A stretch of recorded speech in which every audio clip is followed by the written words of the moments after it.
is to go. Well, he smiles and he grinds for the line. He's going to take the gold this time around. It's going to be a new champion crown. The men 20 as he approaches the finish line. He's only got about 30 meters, 20 meters now to go as he powers into lane 3 to take the gold medal. Boys or men under 20 race walk 2022. 47:13.90 the time for Rivers Williams, and that is some 2 minutes faster than what he did a couple of weeks ago in Germiston, as Bester has got 150 or so meters to go, paying the price for that initial massive surge that he did. Well, no one was interested in that early pace that he set up in the beginning stages. Well, it is all about pacing, and you can see that Bester is absolutely struggling. His form has deserted him. The shoulders are tense. There he comes into the home straight. That head angling to the side. The man is in pain. Well, it's brutal. It's 25 laps of the 10-kilometer race walk around and around the track. Next up, we'll have the under 16 5-kilometer race walk of the girls or the boys 16. Oh, that will come at 9:15, so 25 minutes to go before that race gets underway. In the meantime, we've got round 1 and 2 of the girls under 16 high jump happening, as well as the women's under 18 long jump getting underway. Those two events starting at 9 o'clock. So the girls warming up, and we'll also have the pole vault a little bit later. Girls under 16 discus. We're speaking about the South African under 16, under 18 and under 20 championships here in Potchefstroom, and certainly a hometown favorite in Potchefstroom, going for 2 medals, is none other than Danielle Verster, the daughter of Jean and Alta Verster, middle distance legends in South Africa. Remember, Jean Verster used to race in the age of Johan Fourie, Dean Brummer, and a little bit later Johan Landsman was the king of the 1500 meters. Alta Verster, in her own right, a fantastic middle distance athlete. So Danielle Verster going for the 8:15 double, and had an interesting conversation with Jean last night over a glass of red wine, and as one does, and it's good for the heart. It is indeed. Jean obviously coaching his daughter, and he took some splits and he sent them to Vanna Kukumur, also one of that era of the Versters, Fouries, and Vanna Kukumur very much involved in assisting with the timing and the accreditation and so on for these championships. A coach in his own right, his daughter Shanley in the United States, training there, being coached there. So Jean sends him the splits, and he says, I'm coaching this young lad. Vanna, what do you think he can do? And he goes, 4:04 or so for the 1500 meters. And Jean goes, that's my daughter. Expect fireworks in the ladies 8 and 1500 meters, ladies and gentlemen. Indeed. Expect fireworks over the next 3 days as the South African under 16, under 18 and under 20 championships get underway. We have our first champion already, and that is Gauteng North, Rivers Williams, crossing the line in 47 minutes and some change. We're waiting for those official results to come along as the rest of the men under 20 and under 18 complete the men's 10,000 meter walk. And it's a hard grind. If those of you who run track and run middle distances, if you're running 3,000 or 1,500 meters and even 5,000 meters, well, 10,000 meters is 25 times around the track. And brutal. It is, as you say, Thabo, brutal. But we've seen some epic 10,000 meter duels in the past. One of those that stand out for me, and I'll never forget it, Paul Turgott, Haile Gebrselassie, 2000 Olympics in Sydney. And it was the best chance Turgott ever had to dethrone King Gebrselassie. and Selassie dipped him on the line. And you know that the winning margin between Gebre Selassie and Turgat was narrower than that of the men's 100 meters 1 and 2 at those Olympics. Wow. That's how tight Wow. it was. The interesting thing, of course, is that Geb was in fact injured in that race, and very few people know that. Goodness me, my oh my. So explosive fireworks, 10,000 meters. Will anyone, we've got our own one, Stephen Makoka, Ooh. shattering the World record world holder in the record. 50 kilometers, and the statesman of road running now, as we like to call him, man on a mission. I was asked the other day, he's moved up to the ultras, and I go, no. No.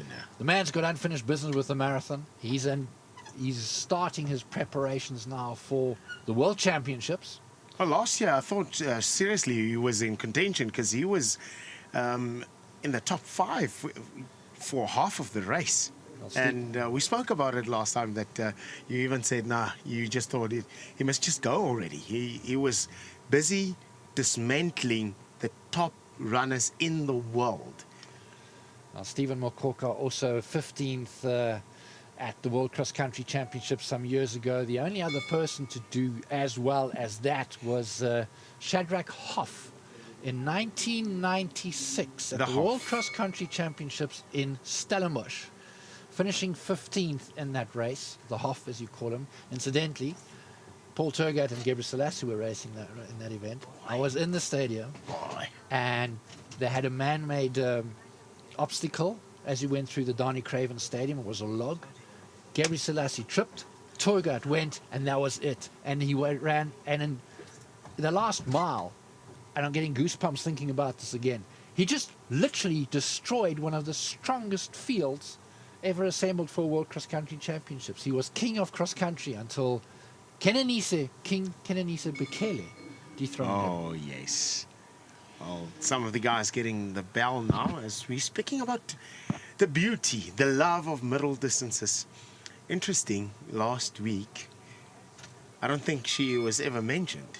The youngest daughter of Verster was also in that 1,500 meter thriller. Verster, Danielle, currently the fastest time in that time, girls this age, fastest, and she was indeed one of the youngest SA 1,500 meter stars at only 17 years of age, competing for Potch Gymnasium. She became the South African women's title holder.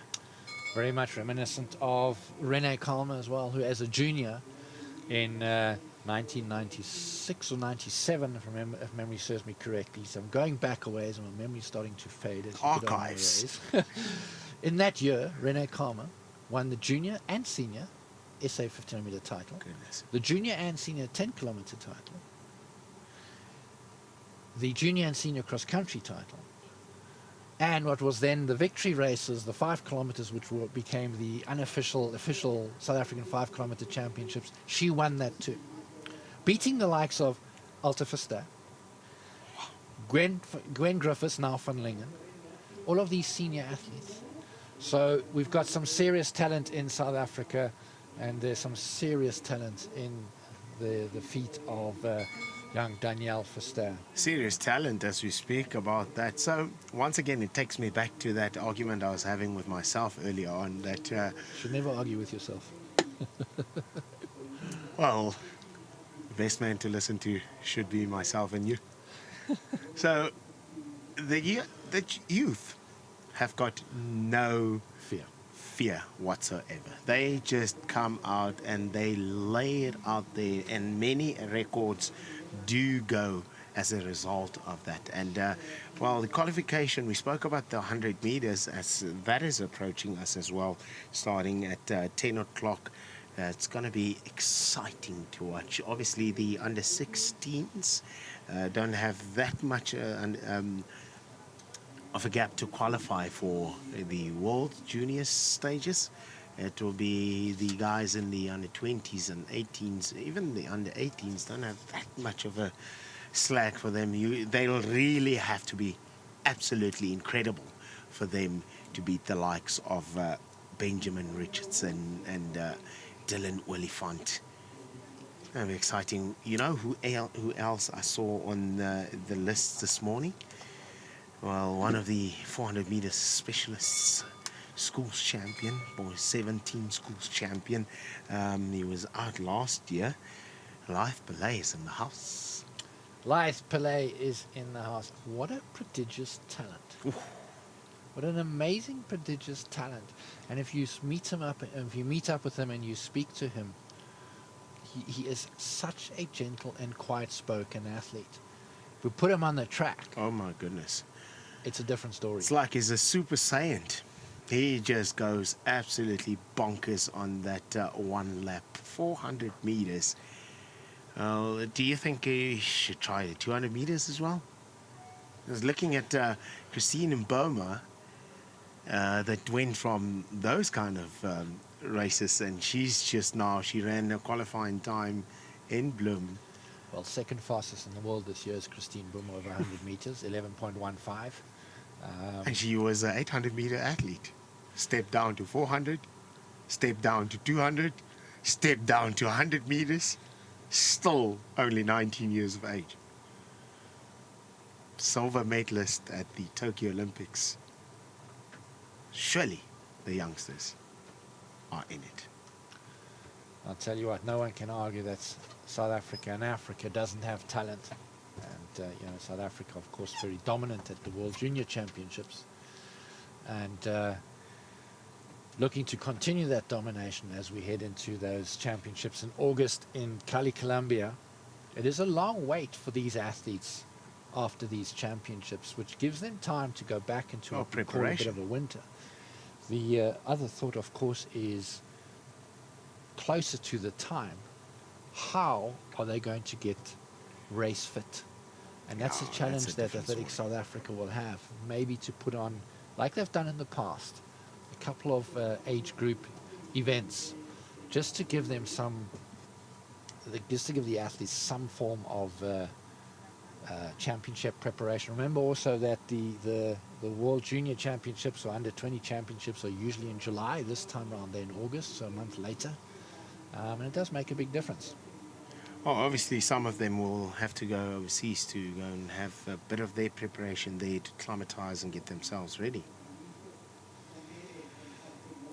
It is the South African Under 16, Under 18 and Under 20 Championships, the Junior Championships as it's also known as, coming to you from the Kenneth MacArthur Stadium in Potchefstroom with myself, Manfred Seidler, and Thabo Molete in the commentary box. And those of you who follow athletics, you will know that Thabo is usually down trackside doing the stadium announcing, now joining me in the commentary booth, and a great pleasure to have him here.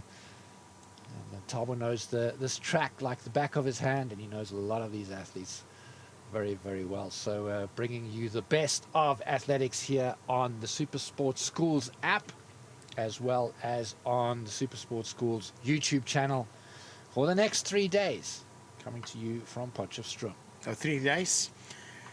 Stay tuned. Stick around with us. Lots of data. But hopefully next week you'll have some on the World of Champions, as the Under 20 and Under 18 race walk has just concluded with Louis Kuhn there in the colours of Central Northwest bringing down the curtains on that encounter. Next up should be the boys' 16 5-kilometer race walk, and about 14 minutes away or so.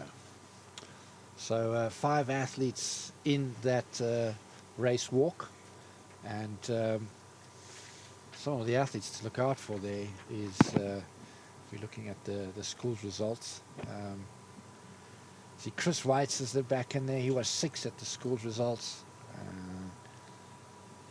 Yankelo Shosha won the school's championships. He's in there. Look out for him. From Central Gauteng Athletics. Interestingly enough, we spoke earlier on about how dominant Gauteng North is. Not a single Gauteng North athlete in that race walk. 2 from CGA, 2 from Free State, and 1 from Boland. Boland Athletics certainly very prominent in race walking at this stage, which is quite an interesting feature. Boland, of course, at one stage also the home of pole vaulting, one Ockett Brits. South Indeed. Africa's one and only 6-meter plus jumper. Indeed, the pole vault is absolutely booming there, as they have the Boerland Academy, Boerland Pole Vault Academy. There in your screen is the heats of the ladies long jumping, as well as the pole vault there in question. And one of the guys from Boerland had a lovely chance of meeting him and having a look at what he does. Is Volko van Wyk, one of SA's finest pole vaulters, and spoke to you about this, Manfred, that it requires an immense bouquet of training in terms of gymnastics as well into the program. Lots of explosive power, lots of control, going up and down with the rings, and also on the horse, as they do it Olympic style.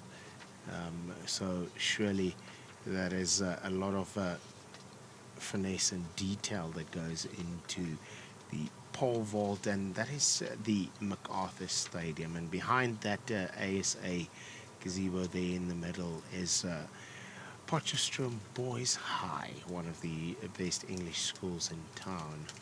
Boys High, as we spoke about, Ezekiel Peng also residing from that. He's a Baxter man in the hostel there. Rich tradition, culture, dating back, if you look at the likes of, well, not at the same velocity as the Paul Boys Highs and your great colleges, but certainly Potch Boys High is one of the greatest schools in town.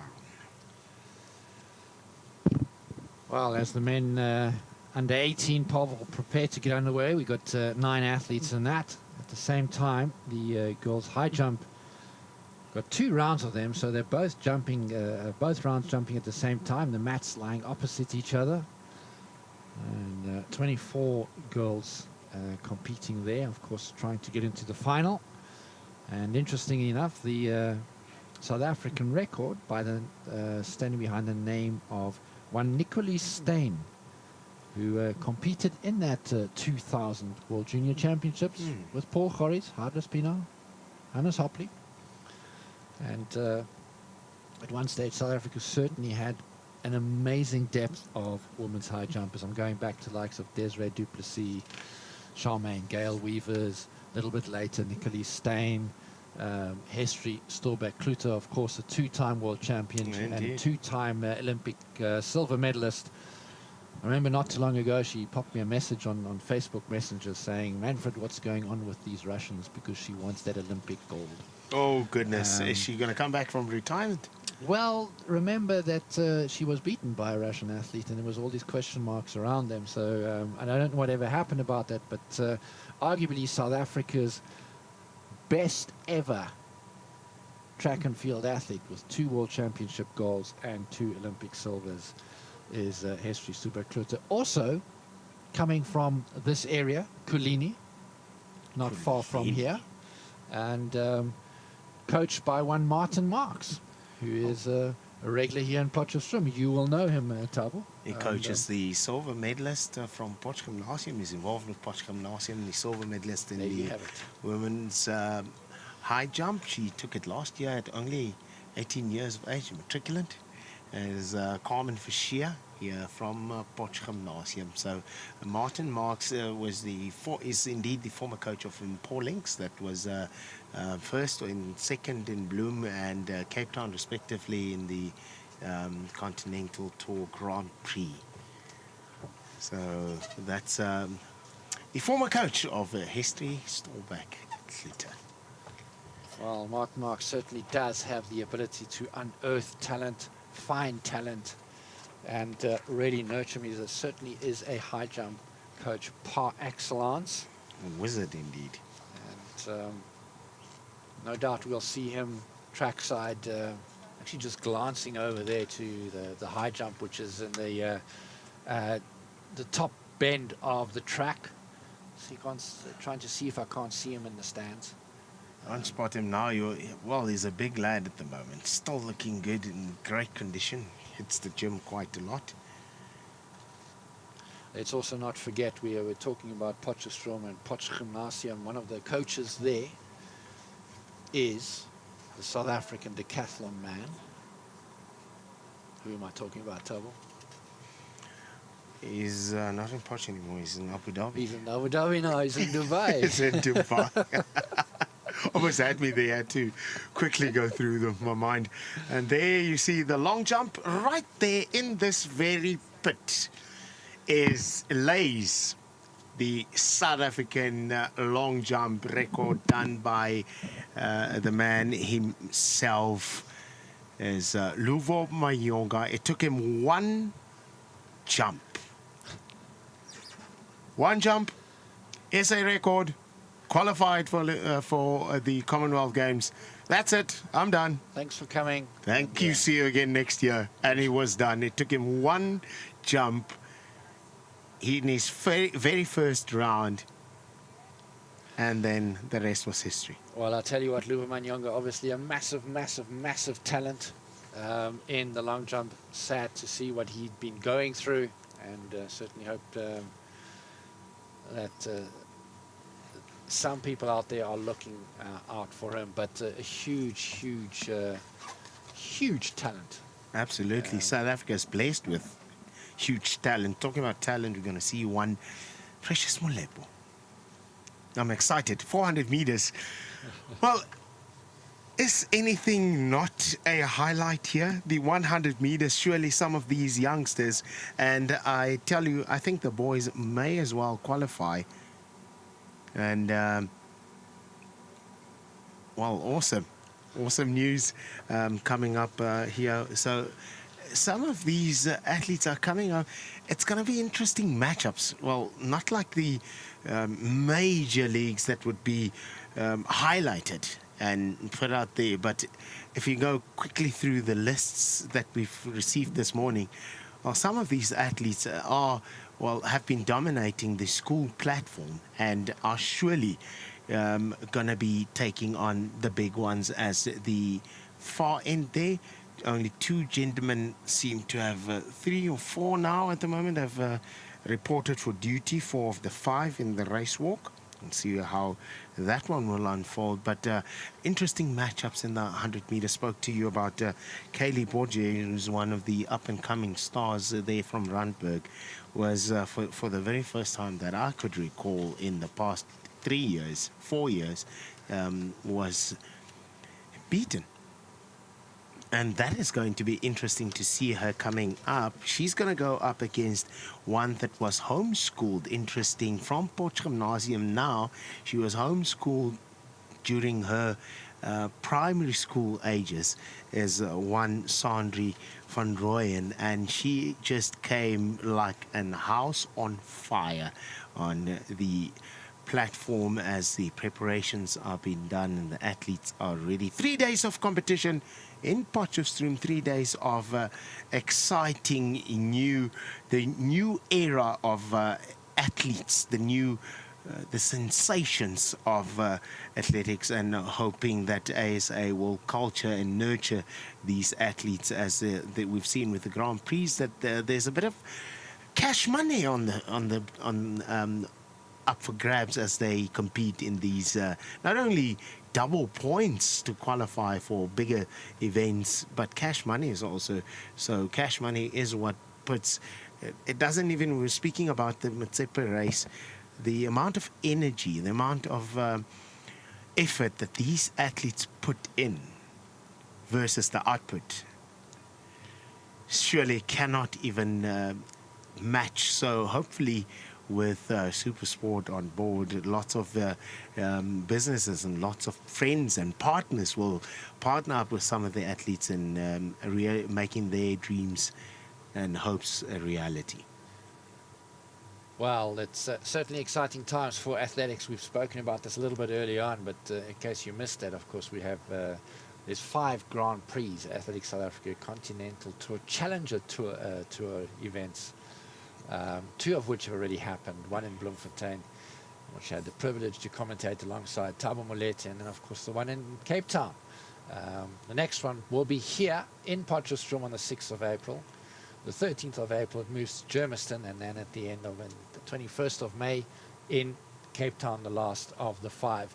And it's very interesting, Thabo speaking about the athletes and some prize money and so on, and it's a kind of a vicious circle. And how do you put on an event like this? You need money to put on an event Absolutely. like this, but in order to attract sponsors you need to have the events. And hats off to Athletics South Africa for taking the plunge, for looking at ways of providing athletes with opportunities to compete.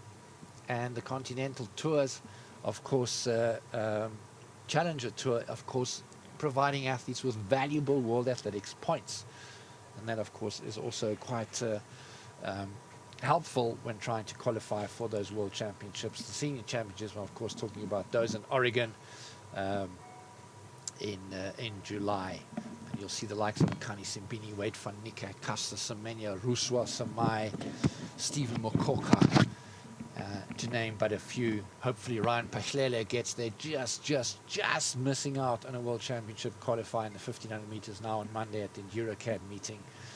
And Ryan Pachlele, one to watch out for. The tornado from Tembisa is what they call him, and quite rightly. And I'm going back down memory lane again, as I'm doing quite often. Not so far back this time though, but in 2018, I remember the organizers of the Grand Prix series asking me, Ryan Pachlele, and I said, give him a lane.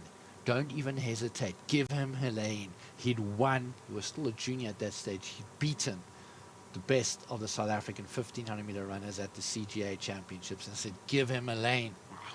And they gave him a lane. And then he raced in the 3000 meters at Tukkies in Pretoria. Together with Chip, the guy. He raced him step for step until the last 400 meters, when the champion, that is Joshua Cheptegei, said, thank you very much, and off he went. But Ryan Pachlele broke 8 minutes that night for the first time. Wow. For 3,000 meters. Incredible. He went on to go and beat that time again. And now look at him. The tornado from Tembisa. King Ryan.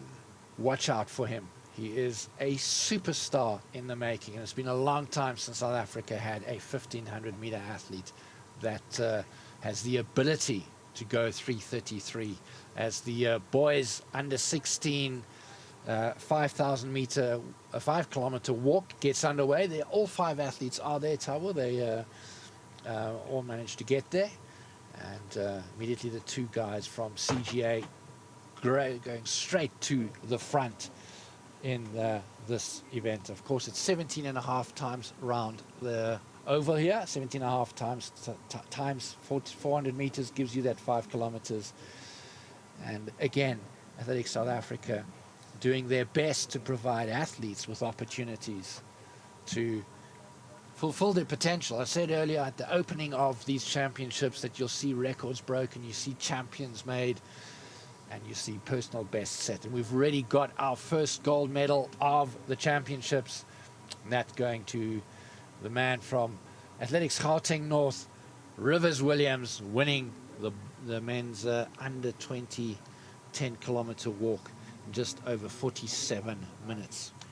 So these guys are lining up, 6 of them. The man that won the schools championship is Kayla Lacranzi. He's currently in first. On his shoulder, on the inside there, around about in lane 2, is the man Lesedi Mpelane from Central Gauteng. Both these 2 gentlemen will be gunning for that gold medal.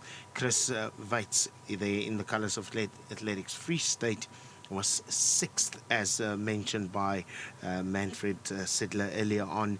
And we've got Liam Lloyd Doman from Athletics Free State, and the man from Boerland, Aidan Lowe.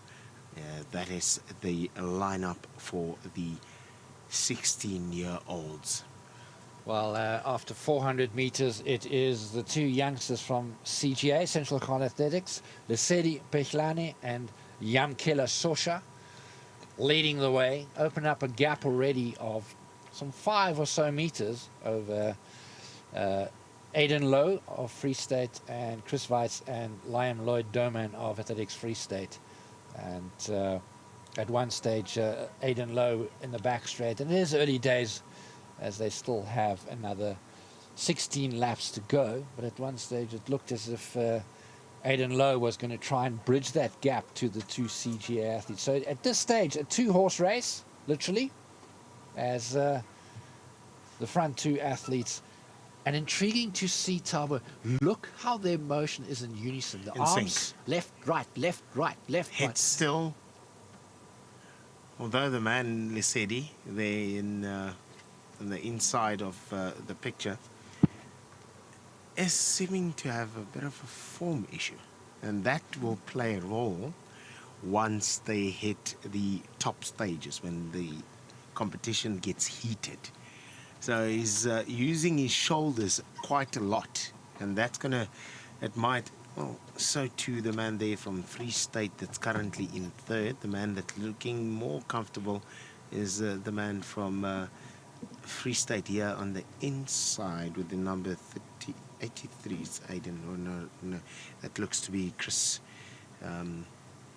Weitz from Athletics Free State. He looks also comfortable, as you see the gap already coming up, and immediately it's as if you could hear me just closing that gap down. No, there's no gap here, no pun intended, as he moves right back onto his shoulder.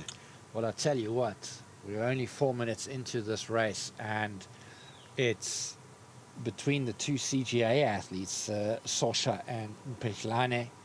It's a ding-dong battle already, and Tabo, quite rightly, the arm motion of Sosha, certainly very, very vigorous, and it is certainly energy sapping. It does look as if Mpehlane has the more fluid and economical style of race walking, and there again, between the two of them, a lot of surges already going on. Well, that will surely sap some energy, and they're receiving a bit of attention from the officials, and there you can see that right about there, those are the officials at the bottom of screen, and that is the holding area. Once they get a series of infringements, they will then get into the cooling box there in the holding area, of which they will sit out for, how long is it, Manfred? Is it a 1 minute? Or 2 minutes? I think it's almost 2 minutes, because it takes one lap to complete one lap. It takes roughly 2 minutes, and these are boys 16, should be 2 minutes 15. We'll have the time there.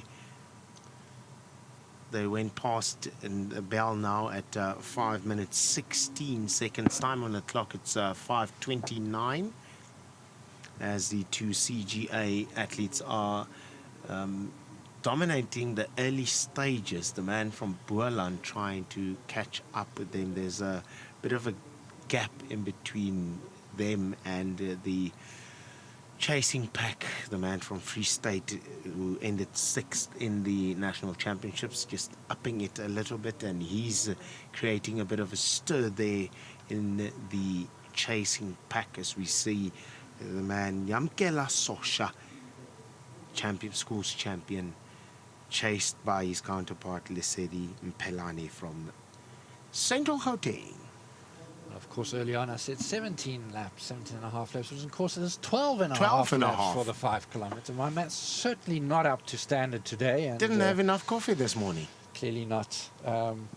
But it's very intriguing to see just how it's two CGA athletes are pushing each other.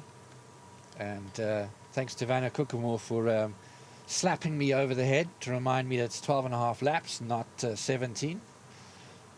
But the chasing group, it's literally two races unfolding in this 5 kilometer race walk here. And the two athletes from KZN Athletics and the young man from Boerland, Aidan Lowe, swapping and changing positions repeatedly. But it certainly has helped them, because they've closed that gap on the two CGA athletes. And they're now, the pack now literally all together again, as we are heading into just over 7 minutes of this race walk. The man there from Free State, well, he's having a that form. So just to break down the race walk, as we've been just looking at the forms of the guys. The man 235 is Liam Lloyd Doman from the Free State, and 282 is the man Chris Fates. Not too convincing in his shape and form, and it's still very early stages in this competition. 7 minutes 54 into the race, and it's the under 16 boys. Medals up for grabs. 5 gentlemen. So 3. Bit of another surge there from Vitus. They try to close down that gap. So not very little in it. Very, very little in it, as you see some of the boys looking at the watch. How interesting is that, Manfred, during this new modern era, after or post-COVID, If it's not on Strava, it didn't happen. it didn't happen, because Strava, everyone was on Strava. And even the top athletes, once they crossed the line, I saw in the form of Mbuleni Matanga last week, Switching off his watch. switching off the watch. If it's not on Strava, it doesn't count. That is very much if you look at the likes of Mbuleni Matanga and so on, that is very much something that road runners do. As the minute you cross the finish line, you click your watch. Well, I take it they would be recording everything, because those watches do record whatever training or whatever exercise they do, just to see how they develop. Indeed, they do. A single file here now in the race walk. Boys under 16 championships at the South African under 16, under 18, and under 20 championships, and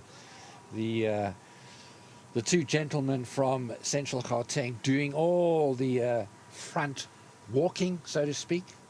Yamkele Shosha setting the pace from the go, and on his shoulder Lesedi Mpihlani, and now from Athletics Free State, that looks like, and is indeed Liam Lloyd Doman, right on the shoulder of those two, who for most of the race up until now were setting the pace. He's got a better form than the rest of the guys. Will it be an upset? Will number one in the boys category be downed? Or is it going to be the man himself, Sosha, that's going to take this one by the scruff of the neck? Liam Lloyd Doman in third, Lesedi Mpilani in second, and once again a bit of a daylight breathing space for the top three guys. Will it be, Manfred, the medals decided so early in the stage? Or is it going to be like in the form of the 10-kilometer race walk, where the man from Boeland, the under-18 record holder, 10 kilometers, in Christian Bester, was besting the rest of the guys for pretty much up until 10 laps to go, and then he was, so to say, out of it. Well, speaking of that race, just confirmation then of results. Rivers Williams, the first gold medalist of these championships, winning the men's under 20 10-kilometer walk, 47 minutes 13.87 seconds, beating his arch rival Christian Bester by a minute and 10 seconds, 48:23:45. And then Menenhle Myeni of KwaZulu-Natal Athletics rounding out the top three, 49:21.58. That is your gold, silver, and bronze medalists in the men's under 20 10-kilometer walk. In the men's under 18 10-kilometer walk, it was also, surprise, surprise, from Athletics Gauteng North. The medal domination has started already. Olwetu Ntsibi in 55 minutes 22 seconds and 22.79 seconds. Msizi Nyembe of Gauteng North, gold and silver to the province from the north, 56:15:49, and Tabiso Mashiko from CGA taking the bronze, 56 minutes 24.43 seconds, as we are witnessing the boys under 16 5-kilometer race walk and distinct gap there between the top three, led out by Kayla Shosha, Lesedi Pichlani on his shoulder, and breathing down their necks, Chris Weitz of Athletics Free State. And those three have about a 3, 4, possibly 5 meter gap of Aiden Lowe from Boland, with Liam Lord Doman in fifth there.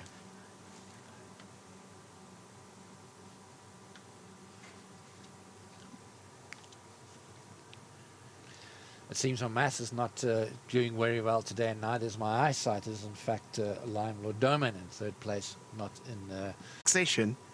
So I was thinking that Lloyd, the way it's setting out and playing out before our eyes at the moment, the man in second is Lesedi Pelani. He's received a caution just 5 strides later. Liam Lloyd also received, of which I thought Lloyd would be the challenger as they open up the gap on the inside for him. Liam Lloyd will most definitely go into the second spot as they are racing down for the medals. 3 guys, this is where the competition is. This is where you are. 13:57 on the clock, as we can see the center of screen.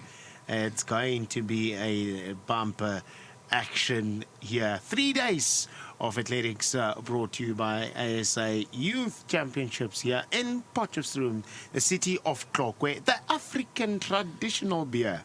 Tlokwe in northwest at there you can see my NW, the northwest campus, in the Purple Pride. Some of our friends and partners, Puma, also for the athletes, so there's a bit of Puma. There's a chill zone just past the warm-up zone where they can just have a chill, and this man is looking to be in danger. Or is it the man there from Boland that is charging them there from behind? Liam Lloyd slotted into second and is moving into the front spot. The man that ended 6th at the championship is currently in 5th. 16 years of age, and the action is getting... So let's see who is hiding, as these guys are busy with a lap number 7 or end of 6. Am I right, Manfred? It looks like 6 laps to go as they come through the finish line area now, and certainly this is not over yet, as Aiden Lowe is starting to claw that gap back again, and Chris Weitz also coming back, and here we go. It is swapping and exchanging of the lead as Mpihlane now makes a big surge. Long-time leader Shosha setting the pace the whole time, but was he the pacemaker for Lesedi Mpihlane as they've got 6 laps to go? Damon now in second there, about a meter behind the leader, and this race is not over yet.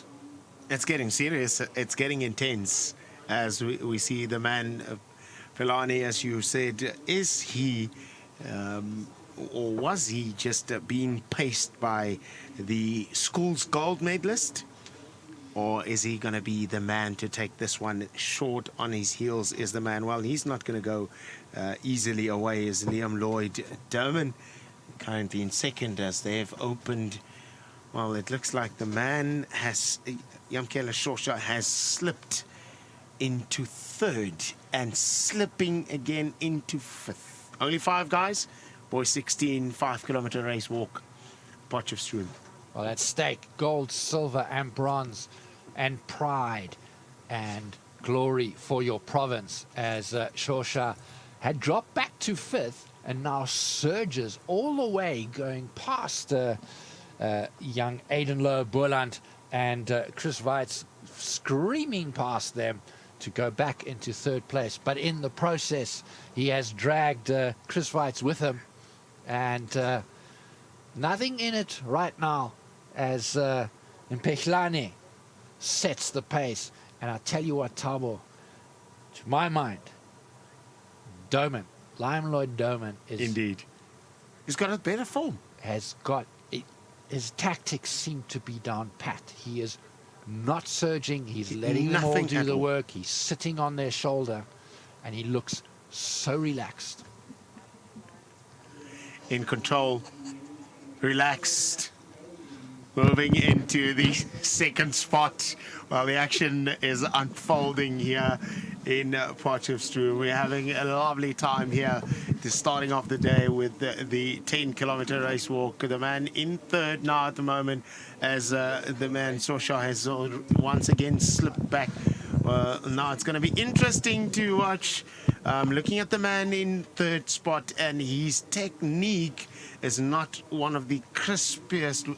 Look at that right knee. You can see the bend going in there, and that is a telling sign that he's, rattling no cautions at this point. We're looking out for the white beret to see if they're going to give out cautions to everyone as we enter the climax of this one. And moving to the front, well, exciting stuff here by Liam Lloyd.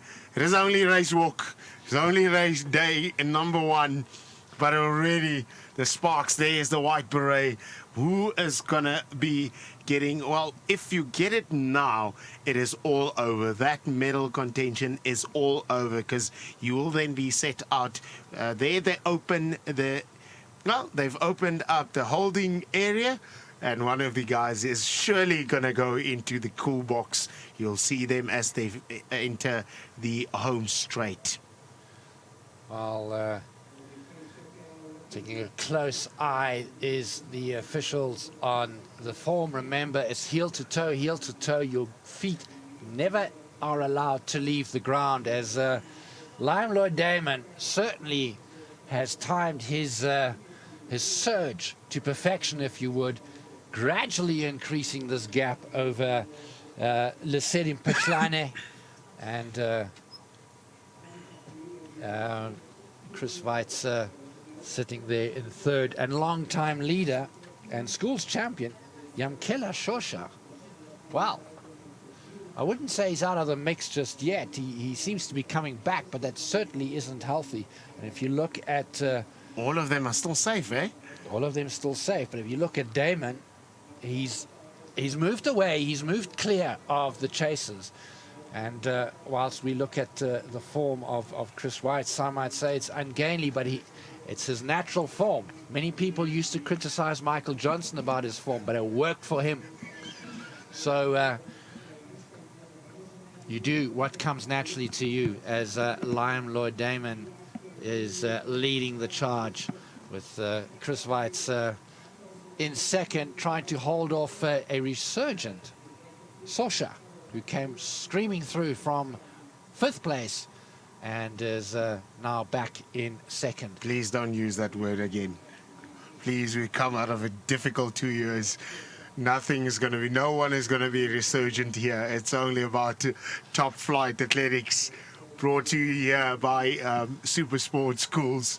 And it's getting intense. Well, the man came back from just chilling, just had a look at the back of the bus to see how this encounter looks like, and he is moving back to the front, is the man, Kayla Lacranzi, breathing on the neck of Liam Lloyd. Doman there in the colours of Athletics Free State, and Weitz in his natural form there in third, moving, yeah. I fucking know what. Sosha then back in the lead with Liam Lloyd Damon. Well, now on the shoulder at one stage, it certainly looked as if he had taken control of this race, but this is certainly one for the books, as the lead chops and changes, and there's no clear victor at this point in time, as Sosha is once again in charge early leader, long-time leader of this race. And the boys under 16 5-kilometer race walk. Now taking the lead once again is Kayla Lacranzi of Central Gauteng Athletics. And incredible how he dropped right back to 5th and worked his way right to the front again. And these two do seem to be away now. I have said this on more than one occasion, but it certainly does look as if these two will be deciding the gold and silver medal between them, as there is a gap of about 5 or so meters back to Chris White's from Free State, and another 2 or 3 meters back to Lesedi Mpichlane of Central Gauteng Athletics, and Aiden Lowe has certainly dropped off quite a bit. 23:15 on the clock right now as they go down the back straight yet again. And conditions, Thabo, seem really, really good out there. Just a slight breeze down that back straight into the face of the athletes. A very, very slight breeze. We can see the flags in front of us blowing just a little bit. And I tell you what, the athletes out there, they will not be feeling that, as Lime Lord Damon comes back ever so slowly onto the shoulder of Kayla Lacranzi, the school's champion, not wanting to relinquish his #1 spot. They have now opened up a significant gap over Chris White's, the Athletics Free State youngster, who's also got quite the gap over Lesedi Mpichlane. And it's, of course, the boys under 16 5-kilometer walk. All right, about 500 meters to go. It seems that way. And about 4.5 or 3.5 minutes for the boys under 16. White's in third, second and first. Well, little in it. It's only about the pressure here at the close confines of the end as they enter the bell, and then it will be a foot chase for 400 meters. They take the bell. Leading is the man Kayla Lacranzi from Central Gauteng. 400 meters to go, 2 minutes less to go, as the surprise package there from Free State, Liam Lloyd Derman, is breathing down his neck in second. Little in it. It's going to go to the pressure. Who's going to succumb to the pressure, as there's only 300 meters now to go for the under 16. The gold medal is at stake as they are flying back at the back end. It's only about the pressure. It's only about who wants it the most, as Lacranzi is the current SA Schools whole champion. He's chased there by Lloyd from the Free State. Well, Lacranzi certainly did look like to throw in a surge there and open up a little bit of a gap, but Lime Lloyd Damon has not given up and is right back on that shoulder as they get to 200 meters to go. 25:50 is the clock right now, and I see a red flag being waved there, but Lacranzi still in the lead. They come around the top bend with 150 meters to go. A meter in it between the two, and it does look ever so slightly as if Lacranzi is beginning to move away from the man from Free State Athletics, and indeed he is, throwing in yet another little surge, and that gap is growing as they come into the home straight, and it looks as if Lacranzi is going to become the school's champion and the South African champion in the men's 5-kilometer. Is it all over? Under 16, but is it all over, Thabo? Damon coming back at him right on his shoulder, and here we go. Here comes the charge. Here comes the challenge. And wow, where did that come from? Free State Damon crossing the line just ahead of Lacranzi. A wry smile on the face of the Central Gauteng athlete. And Damon on his knees. Both of them gave it their all. Look at how they are breathing hard. Weitz coming in through for the bronze medal. So gold and bronze going to Free State Athletics. Silver and fourth to Central Gauteng Athletics. And it looks like the athletes from the Boerland. Well, no other surprises here. That red flag was indeed for the Boland athlete going down there at the 200-meter mark. So these guys will be your medal winners as Sosha congratulates the man there from Free State. Reggie Hufke is in the house. Reggie Hufke in the house grabbing the winner. Hopefully to grab him for a quick interview. 26:42.88, 26 minutes 42.88 seconds. The winning time there for the boys. Under 16, 5-kilometer walk. As the interview.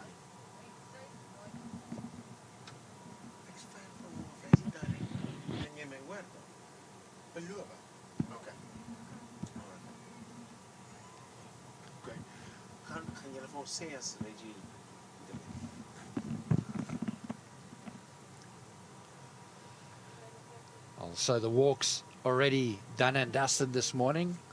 3 race walks, 2 of them at the same time. The boys, the men's under 20 and the boys under 18. And now you've just witnessed the boys under 16. And in the blocks, the start of the girls under 1600 meters, heat 1 of 3. That'll get underway at 10 o'clock. Conditions right now absolutely perfect for the sprinters, and Reggie Hufke has grabbed the winner of the boys under 16. Hopefully I'll get a chance to chat to him as we turn our attention to the girls under 16 long jump. And that is just gotten underway, starting at 9 o'clock or so. Looks like it's been going on for a while. And remember, on the Supersport Schools app, you can watch every single discipline, every single event on its own camera. So you can watch the long jump, just the long jump. If that's what you want to see, you switch to that channel. If you want to see the track, you switch to that channel. So fantastic work here being done here by the crew from Squared Sports, putting this on for us, as Thabo Moletti and myself, Manfred Seidler, are going to be bringing you these championships for the next 3 days. And it's certainly going to be an incredible 3 days of athletics here.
They are going to, I think they have finished it.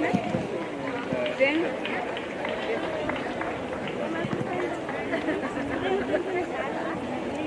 hier as hulle klaar hardloop, dan gaan hulle so van 1, 2, 3. Hy gaan nou van 18. Hulle luister hier na die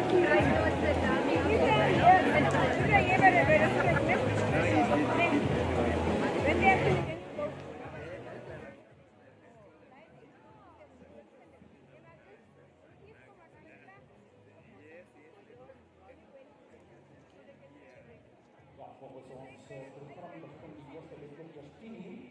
So die atlete gaan nou op sy teen die stadion gaan staan, dan moet jy 10.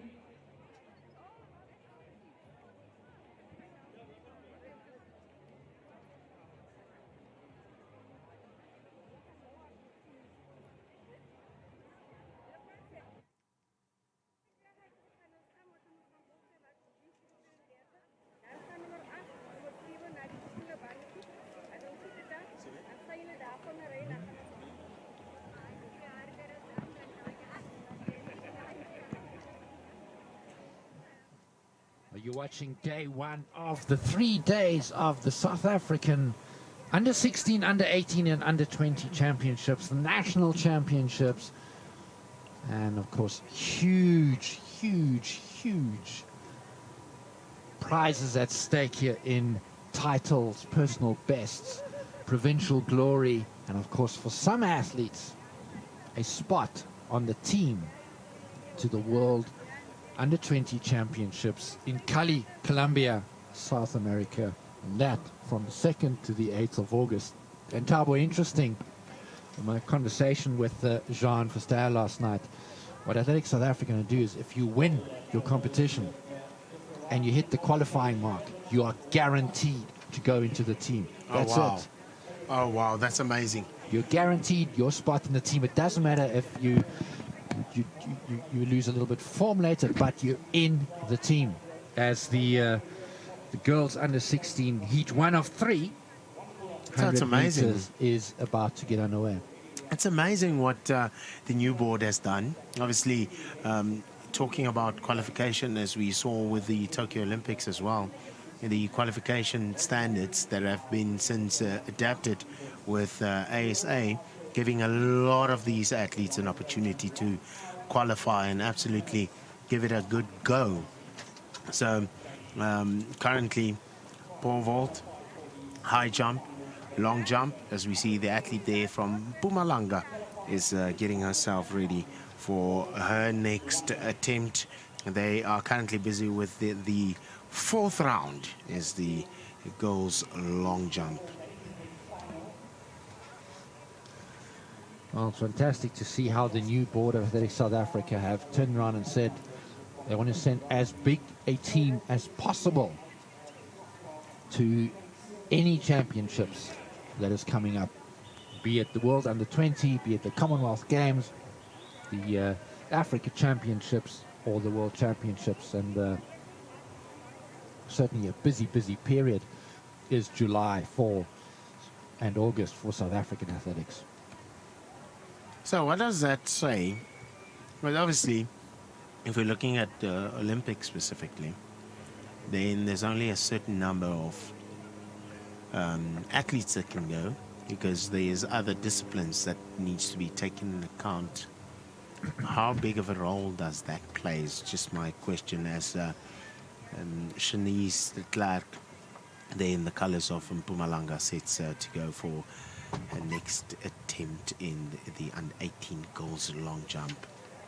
And a shake of the head there by the official. Will it be a red flag or a white flag?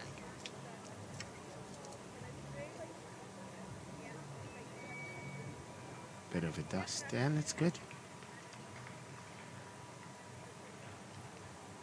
Interesting to see how the long jump was measured at the World Indoor Championships. Yes. No longer a person there watching the takeoff and of course the foot on the plasticine. They now have a sensor, and it created all sorts of confusion, because to the naked eye it looked as if the foot hadn't touched the plasticine.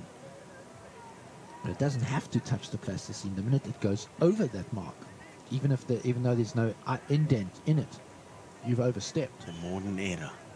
And the modern era. And it caused all sorts of confusion with the athletes at the World Indoor Championships, which happened a little bit earlier on. Of course, South Africa having 3 athletes competing there. And the 5th place in the men's long jump for South Africa there. So again, the South African long jump legacy continues. Luvo Manyonga, Rooswa Samai, Zark Visser, Khotso Mokoena, the crocodile. The croc himself. Winning the only medal for South Africa at the 2008 Olympics, which incidentally was also where Jean van Deventer finished 5th in the 1500 meters. And of course, Johan Cronje continuing that 1500 meter legacy, winning a World Championship bronze medal. So obviously, with the girls 16 100 meters, that is about to get on next on your screen. We'll have 3 heats, so from each heat, the first 4, I suppose, will progress to the next round. Well, there are 8 girls lining up in that first heat, and our camera there focusing on lane number 1, 292, Zenique Buertes of Athletics Gauteng North. There again, Gauteng North coming to the fore. And next to her, Kayla van Oudtshoorn of CGA, Sophia Foster of Western Province, Annabelle Venter of Athletics Free State, Astrid Fourie, Athletics Vaal Triangle, Kira Fushi, CGA, Yalela Edros of Western Province, and out in lane 8, Alexandra Okeye of CGA. That is how they line up for the first of the women's 100 meters, girls under 1600 meters. So exciting action here. Some of the up-and-coming stars is one mentioned there in lane 5, Astrid Fourie from the Vaal Triangle has been showing a bit of spark and a bit of flame, but obviously she's going to be the younger one. Only competed in the girls 15. Now she's up against the girls 16. 100 meters. Kayla van Oudtshoorn also one to look out for, as well as Zenique Buertes in lane 1. Sophia Foster, lane 3, 100 meter, girls 16. Well, that race to get underway at 10 o'clock, so it looks like the schedule running a little bit ahead of schedule, which is always a good thing. And South Africa, of course, redefining itself as a nation that has a whole host of sprinters.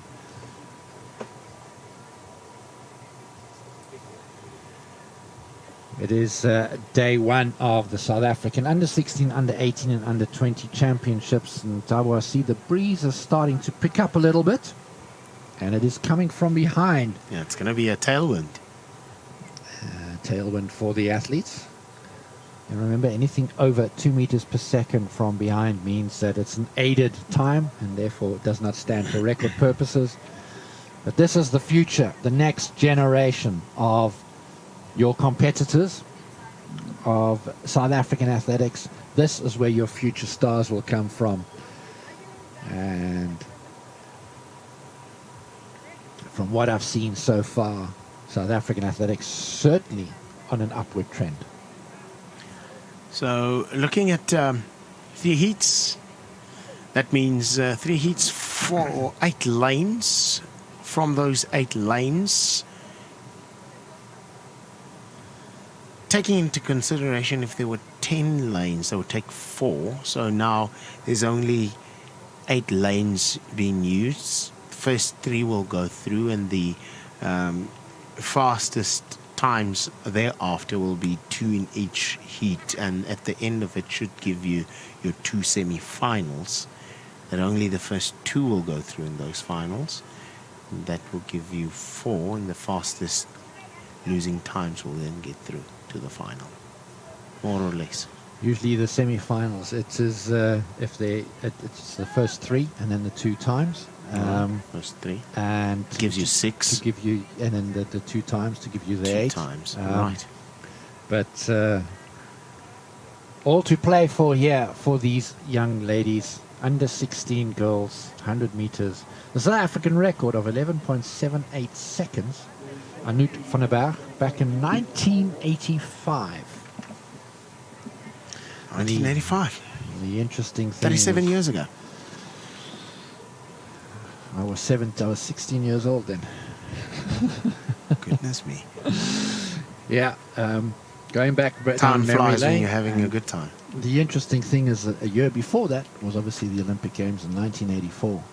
And that's where my passion for the sport grew, because a man by the name of Carl Lewis utterly dominated the long jump, the 100 meters, the 200 meters, and if memory serves me correctly, in the 400 meter relays, as well as the girls under 16, race number 1 of 3, heat number 1, going into their block. So again, quickly, Zenique Buertes in lane 1, Kayla van Oudtshoorn in 2, Sophia Foster in 3, Annabelle Venter in 4, Astrid Fourie in 5, Kira Fashi in 6, Yalela Edros in 7, and Alexandra Okeye in lane 8.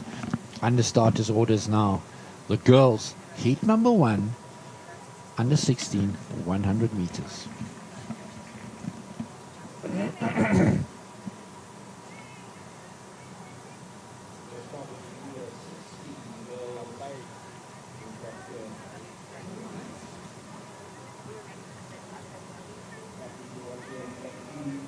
You heard the whistle on earlier on. That is an indication for the athletes to get behind the starting blocks.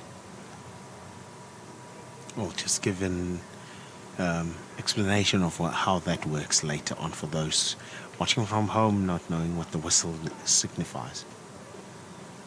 Now then, into the blocks they go.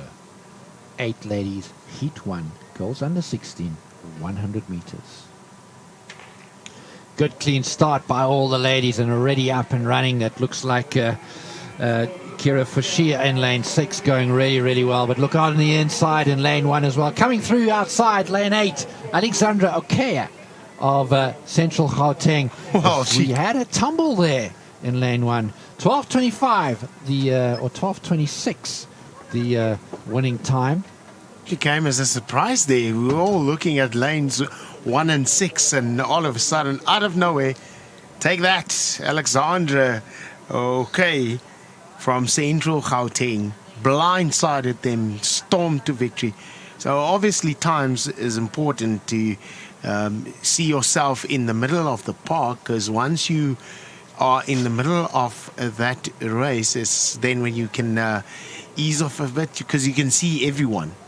Other than having to look on the inside, yes, where are they now? Are they going to catch me, or am I clean?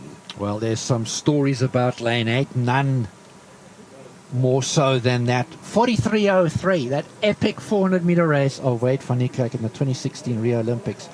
Gold medal, lane 8, running blind, world record in lane 8 at the World Indoor Championships. 60-meter hurdles, gold medal in lane 8. 60-meter flat sprint women's race, gold medal.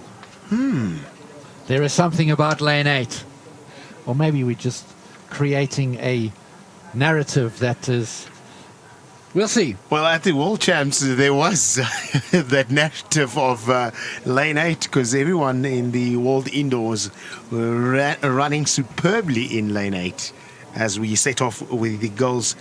Final number 2, girls 16 or heat 2, Celeste Potgieter from Athletics Vaal Triangle. In lane 2, Amelie van Niekerk, Northwest Cape Athletics. Watch out for the danger girl there from Western Provinces, Chisholm Dunze. She has a lovely form and running as well.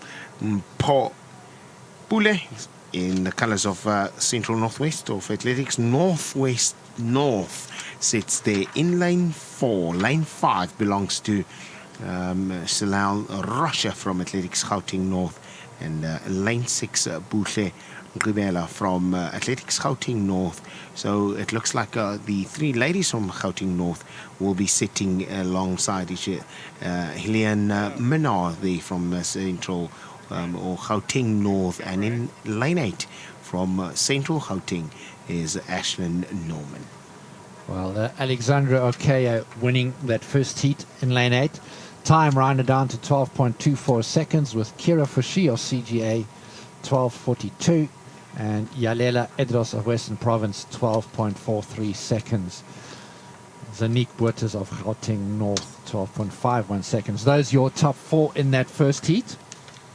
And Grant Holloway, the man I was looking for, winning in lane 8, equaling his world record in the 60-meter hurdles indoors. Oh, that was a superb race. It was a classic shot from slightly overhead midway through the race, and the man was like already a hurdle ahead of everyone. He is just a phenom. And then, of course, the Swiss athlete, huge surprise package in that 60-meter world indoors. Look out for her in the senior ranks. As the second heat of the girls under 16 100 meters is going through their preparation, setting up their blocks. And of course, setting your block is just so vital for that push-off. It all happens in the start. And we saw that also in the men's 60 meters. And we see that, here we go, lane 1, Celeste Potgieter, wearing 828 from Athletics Vaal Triangle. Lane 2 is open. That was Amelie van Niekerk from Northwest Cape. Chisam Odense of the Western Province struggling to set her blocks. Goes in lane 3. And then in lane 4, Paul Puchle. Athletics Northwest North. Selena Rocha of, they're wearing bib number 400. Wearing from Athletics Gauteng North, Puchle. Nkibila of Athletics Gauteng North, bib 378. Malene Minna 379, also Athletics Gauteng North, and Ashlyn Norman of CGA on the outside.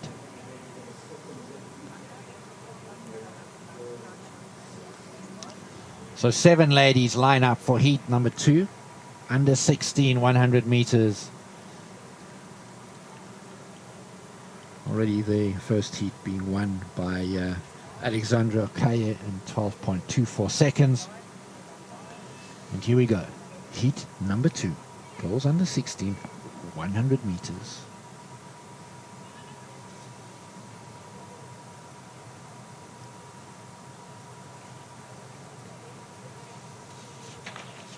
And away, very clear. Ooh. Oh, dear me. That is the first one of the meets, the first one of the morning. It's only the 5th race of the morning. 5th race of the morning. And athletes being pulled back. The semi-finals for these under 16 girls will...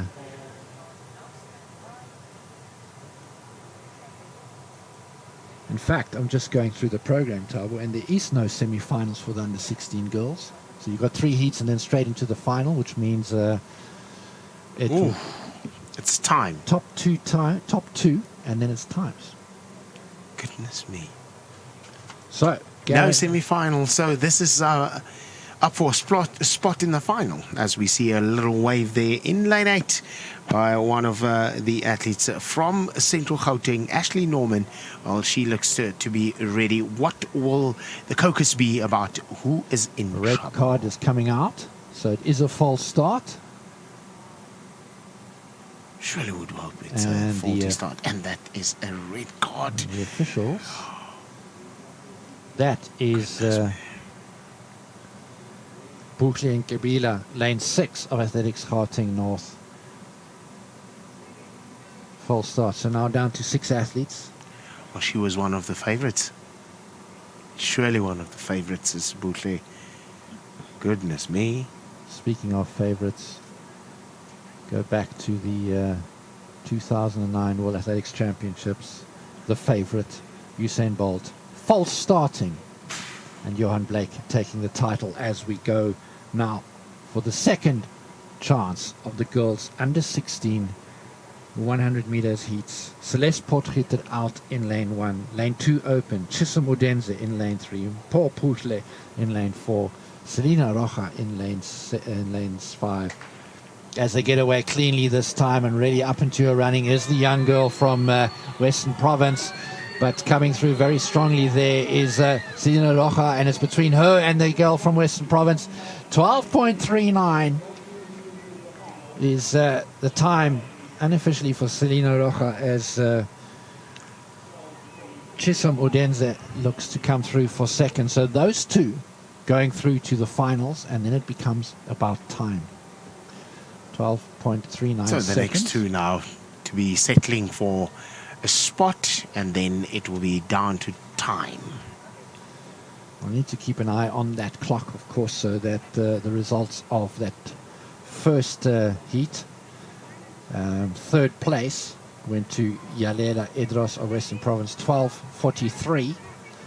Faster heat than this one, than the second heat. So be interesting to see just, and now everyone starts to watch the clock. As as it stands, going through right now to the final is guaranteed Alexandra Okeye from Heat 1 and Kira Fushi from Heat 1 in second place, 12:42 for second place, whereas this race was won unofficially. Now we're just waiting for those results in 12:39 with Western Province's Chisom Odense in second, if my eyes didn't deceive me. So two favorites in this next one coming up. It would be surely lane 1, lane 3, and of course there from Limpopo, Alan van Westhuizen, and that will be the goals that we'll be looking forward as we await your lane draws to come up right about now. There we go, in lane 1, Talbot says one of the favorites from the Boland, Tamron Boyson. Next to her, Retabile Malatsi, Athletics Northwest. Then from Central Gauteng Athletics, Megan Latergan, one of the favorites. Hiding behind her glasses there. The sun obviously glaring already out there. 4-3-1. Kathleen van Rooyen staring down the track, focused. Almost staring down the barrel of the 100 meters dash. Looking far more relaxed as one of our other favorites, Elaine van der Westhuizen of Limpopo. And next to her, Ameda Clark of CGA. I'm still getting used to the new colors of CGA. Very colorful. It baffled me a little bit. Saskia Veratine of Western Province in lane 7 and Christabel Davies of Athletics Gauteng North in lane 8. That is your lineup for the third heat of the girls under 16 100 meters. Under starters orders. Look out for lanes 1, 3 and 5. Tamron Boyson of Boland, Megan Latergan of CGA and Elaine van der Westhuizen of Limpopo. Third heat, girls under 16, 100 meters. Good clean start by all of the athletes. No false start this time round, and very straight away up in her running. Look out there in lane 3 is Megan Latergan running away from it. 12:29, unofficially the winning time. And Megan Latergan taking that quite comfortably in the end. Clear daylight between her and the next of the ladies. 12:29. Well, should be the second fastest time. And the fastest being the 12:24, isn't it? 12:24 in heat 1. Just waiting for Alexandra, okay. Just waiting there for confirmation of those results. But and remember, what you see on the clock on the screen is of course unofficial. Yes. We had Okeye going at 12:26 on the clock, and that was rounded down to 12:24.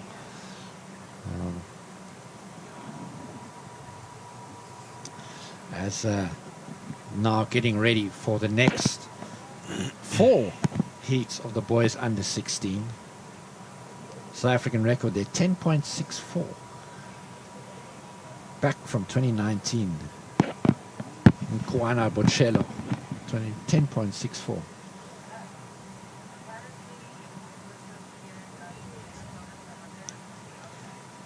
Wonderful to see how the officials are keeping this program on time, on track. Great work there being done by the officials.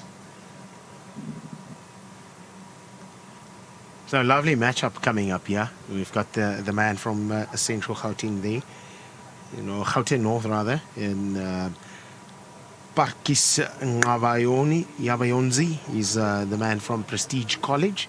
He is one of the favorites in this encounter. He's got Zatu Hlwani also from Gauteng North there on the outside. So they're going to be powered forward by the guys from Limpopo. There in lane 3 is Jaco van der Westhuizen, the tall tower figure. It's going to be an exciting one. Speaking about the Limpopo boys, there was a Limpopo young man there, 13 years of age. The national record boys schools high jump, boys 13, was 174. It was up until they stepped onto the track. 3 guys went over 175. Will these guys from Limpopo also replicate the same as we've got Mkwako Mzizi as we await the lane draws? In lane 1, the man from Boerland is Elliot Carmen. He goes alongside the man from, or rather from lane 2 is Elliot Carmens. From Boerland, number 978. In lane 2, Philip Nokeri from Limpopo. He's also the man sitting there in the colors of Limpopo. Watch out here for the man in lane 4 from the Eastern Cape, Kwahom Zizi. And is followed by Jaco van der Westhuizen there in the colors of Limpopo. A bit of a smile and relaxed. And there it is. Parkies is also a fantastic long jumper. Man from Prestige College sits alongside his counterpart Zatu Hlungwane, also from Gauteng North on the outside. Leighton Carroll there in the colors of Northwest Cape Athletics. That is the lineup of the boys 16 first heat.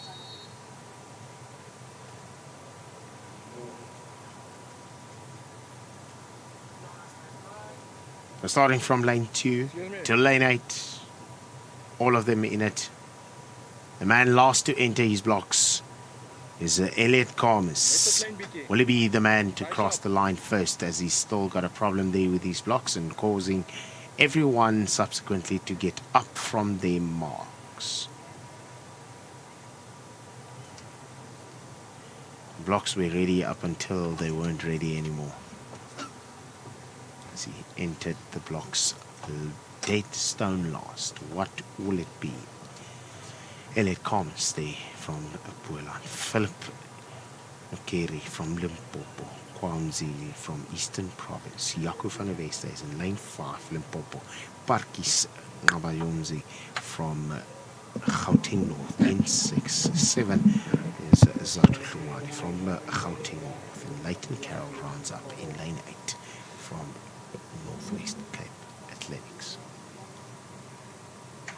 Well, it's a smooth start, and the man falls out of his blocks. There is Elliot Carmes, and the men's are going to be Parkies in the lead. They're chased by the man in his counterpart. Zatu seems to be the in lane 7 that came through. Parkies will take one. Jaco van der Westhuizen there in the colors of Limpopo was put under a lot of pressure by the man from the Eastern Province. So that is the unofficial time, 11:18. For the boys 16, first heat of 4.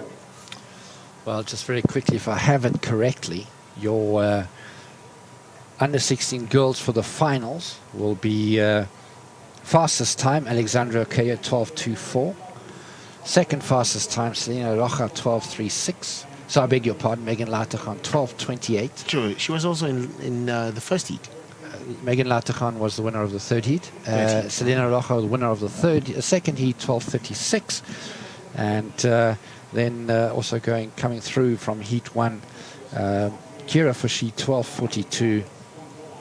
And heat 2 was Chisholm Odense of Western Province, 12:55. And from heat 3, Amé de Klerk, 12:46 for second. So coming through on time from heat 3, Elaine van der Westhuizen, 12:57. And from heat 1, Yalela Idros of Western Province, 12:43.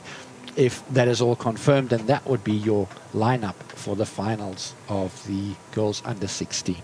Well, that is going to be an absolute cracker as we see the second heat of the boys in the 100-meter dash. The man to look out for is indeed the bronze medalist from the boys 15 this year at the schools championship. It would be Andre Olivier there in the colors of Athletics Gauteng North, the tower figure that's going to go against Rias Peterson from Western Province in lane 2.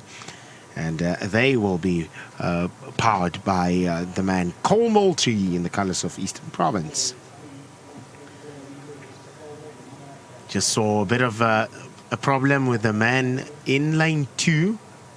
Nearly planted on his face, getting out of the blocks, entered the blocks last and exited on time, but surely had a problem with those blocks in the boys' 100 meter dash. A confirmation there of the results from that first heat of the boys under 16.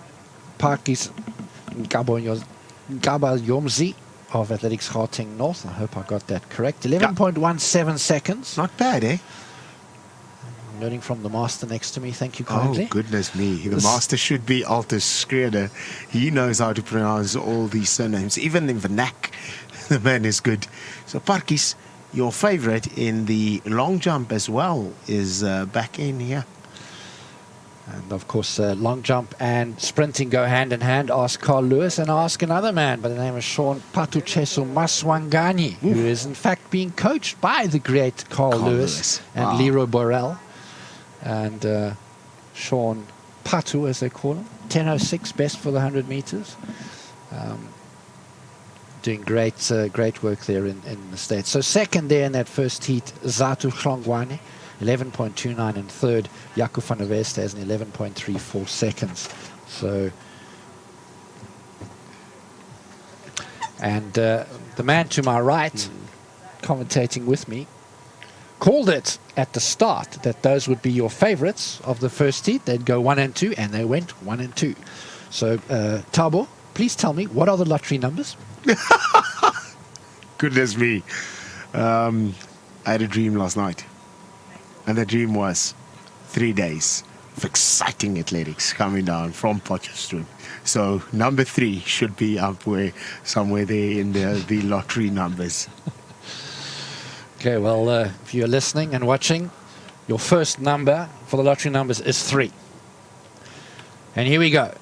Lane number 2, wearing 975, Girano Jagers of Boland Athletics. Next to him from the Western Province, Rias Peterson.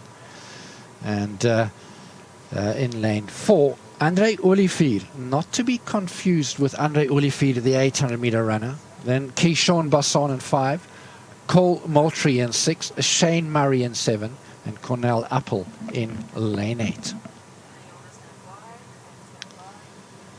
Watch out for Olivier in lane 4. He's the bronze medalist in the boys' championship this year.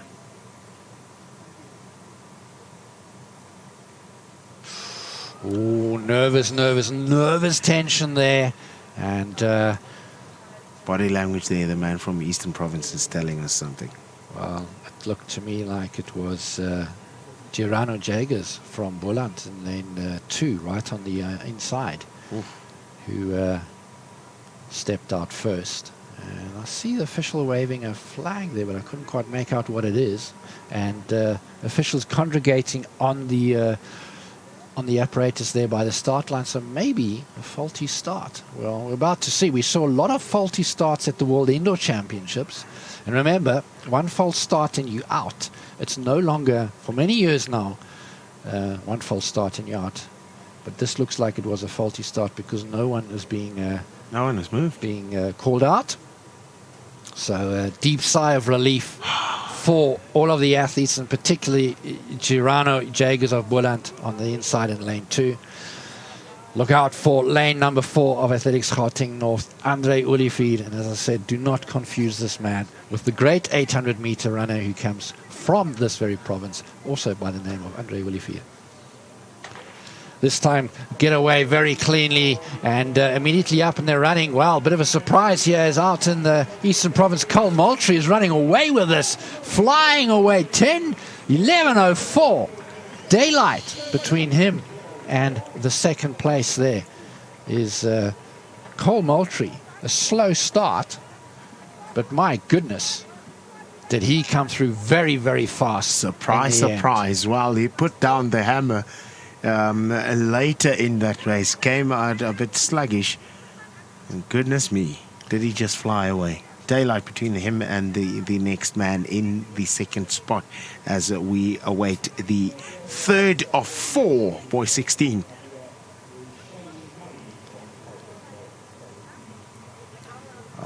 whilst we were waiting that, give you some more information. This is then the lineup for the finals of the girls under 16 later today. Zanik Bottas, Yalela Edros, Kira Fouchier, Megan Latergan, Alexandra Okeye, the fastest in the field so far, Selena Rocha, Ameda Clark, and Chisa Modenze. That will be your final lineup for later quality today. lineup, eh? Quality lineup indeed. We spoke earlier on about how the young man Cole Moultrie from Eastern Province Athletics came flying through in the end, and you know, two athletes who do that quite often. One of them now retired is a man by the name of Usain Bolt. Another athlete who does that is South Africa's Akani Simbini. His top end speed is just absolutely phenomenal.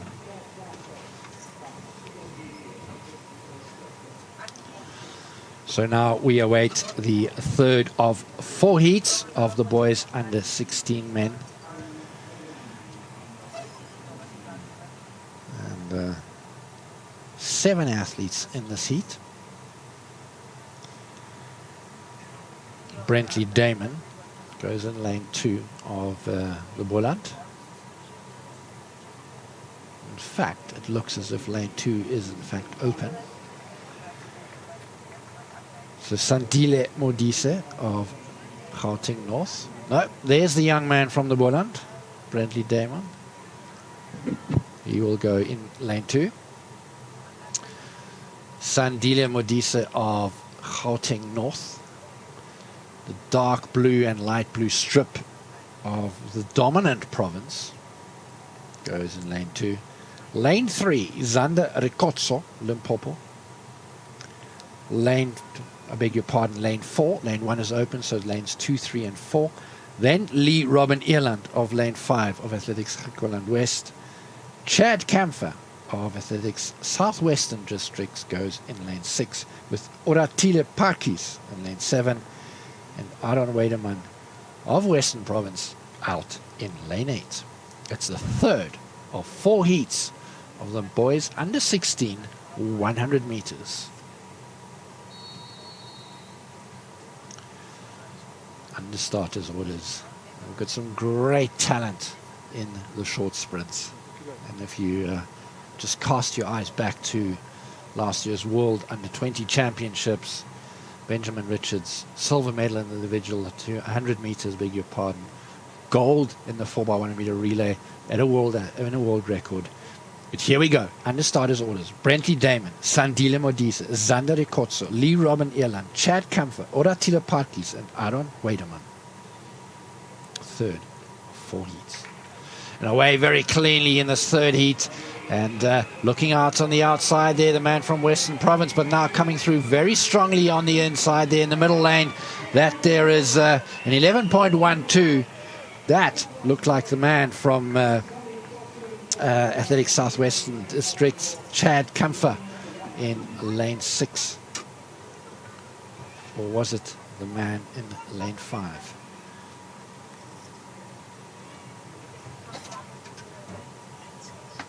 We'll wait for those results to come through as we go to the 4th and final of the boys under 16 heats.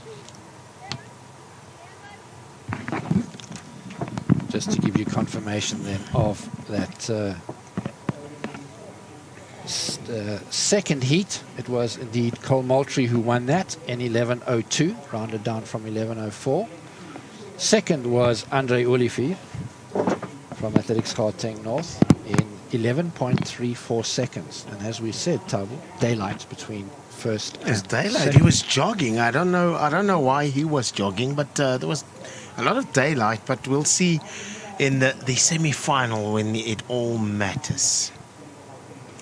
Shane Murray of Gauteng North rounding out the top 3 in that first of 4 heats. Shane Murray clocking a time of 11.41 seconds. So if my eyes didn't deceive me, the third heat was won by Chad Camphor. In lane 6? I think so too. in lane 6. So just waiting for your confirmation and your lineup. In lane 1, the man Andile Buthelezi seems to be vacant. We've got in lane 2, Tavia Reddy from KwaZulu-Natal. Lane 3 belongs to the man from Central Gauteng, Ufenze Nondabula. And he's going to be followed by the man in lane 4 from Central Northwest. The homeboy is going to be Tselani. And in lane 5, let's welcome Mhleli Kotenya from the Transkei, Martin Kotea, or Martin Ninabe from the Free State sets in lane 6 as the whistle goes down. We've got Mshinga Kamanga from Central Gauteng. And in lane 8, Mohammed KG from the Southwestern District. And there we go then. 8 youngsters, the final of the heats, boys under 16 for the 100 meters. 8 athletes in the start line here. The wind has died down, not a breath of air, so tailwind no longer a factor. Good clean start by all the athletes, and really looking great coming through there on the inside in lane 2.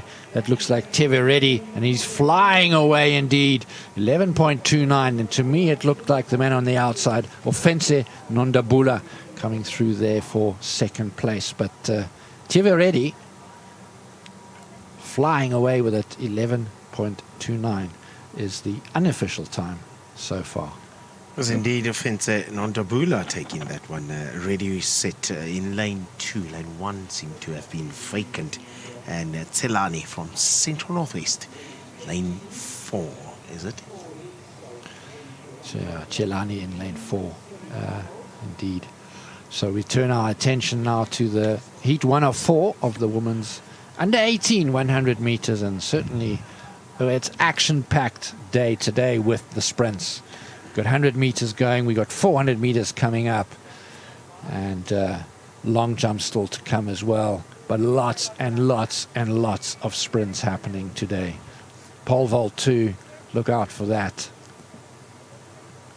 And also a little bit later, the men's under 20 110 meter hurdles coming up, and as well as the under 16 100 meter hurdles, and the women's 100 meter hurdles for under 18 and under 16. So this is the moment then. The fastest girl in the country, right there at the center of your screen, Viwe, the record holder, former school learner from Prestige College, is setting in lane number 5. Well, that is the undoubted favorite there, as we have a closer look at her. There is Viwe. She's going to go alongside her 367. Well, that is indeed Riauboka Matsebe. And lane 5, there we are in the number 342 is Viwe Chinki, is the favorite here in this encounter. She's not going to go alone though. In lane 6, well, the 2 top girls in the country, well, at this age group, this is going to be the most entertaining age group. The girls, or the women 18 100 meter dash, alongside her, Shanae Vermeulen from Central Gauteng is going to be chasing her all the way. So there seems to be a little bit of a confusion, but this is the lane that we are in. In lane number 5, Viwe Chinki, the school's record, SA youth record, or junior record, under 18s. She's also, well, it hasn't officially gone through to World Athletics yet. There's a record, it's still, there's a star next to it showing that it hasn't been put through yet. 11:47 is what she has done so far at the Twiza Championship earlier this year. She's going to go alongside her. It's going to be Shanae Vermeulen. That is the lineup. Well, we'll give you the lineup there from the girls, starting here in lane 1. Lane 1 from Boerland Athletics, Angie Peterson and And in lane number 2 is going to chase her from the Western Cape. It trains Lee Kutsia. Lane 3 belongs to Eastern Provinces. Amber Lee Elliott, she's also one for the books. Amber Lee and Uriaboka Matsume from Gauteng North, Viosinki in lane 5. Shanae Vermeulen, Central Gauteng in lane 6. Lane 7, Babalwa Dixon from Limpopo. And in lane 8, Riauna Klute from Northwest Cape Athletics. Keep your eyes on lane 5.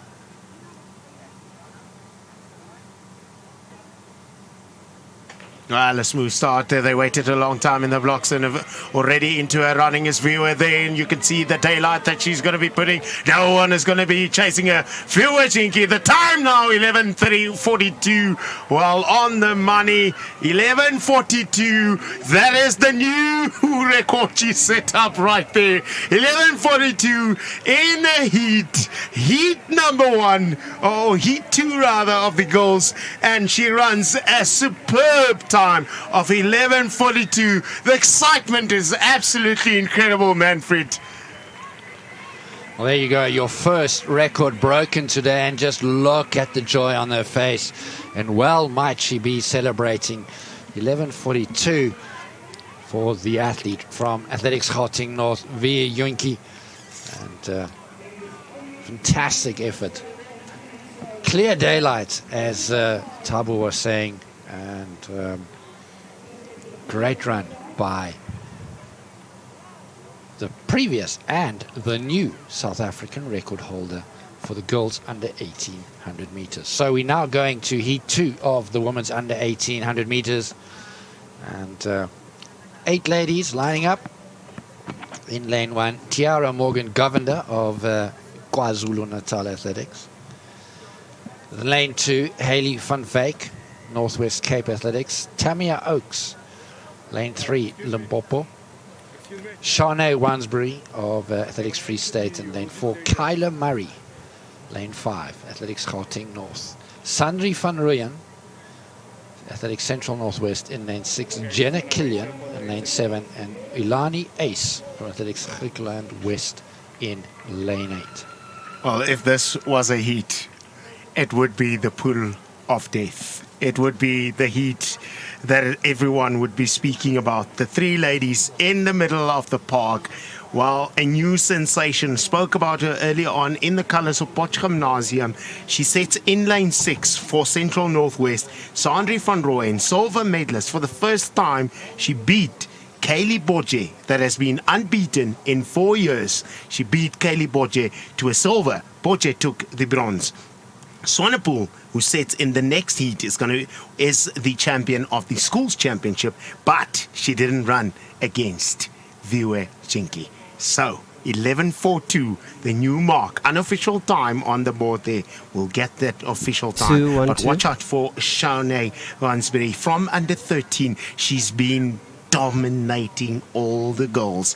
Will she be one of the top girls as we await for an interview there with Viwe Shinki, the record holder?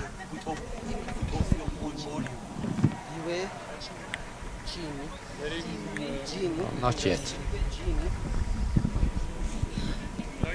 Viwe Jingi, you've just obliterated that South African under 18 record. 11.41 seconds. What's going through your mind at the moment? Still can't believe it, but I think I can do more, because I was only going with the pace for heats, but I think I can do more, and I'm super excited and very happy.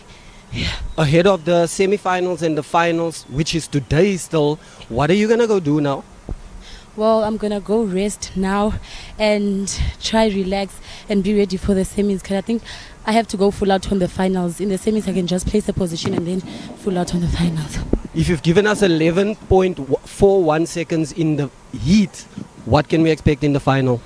Well, if the weather is still fine, I can go lower, but if the weather is like this, an 11.4 still, I think. Yes. All of the best. Thank you so much, sir.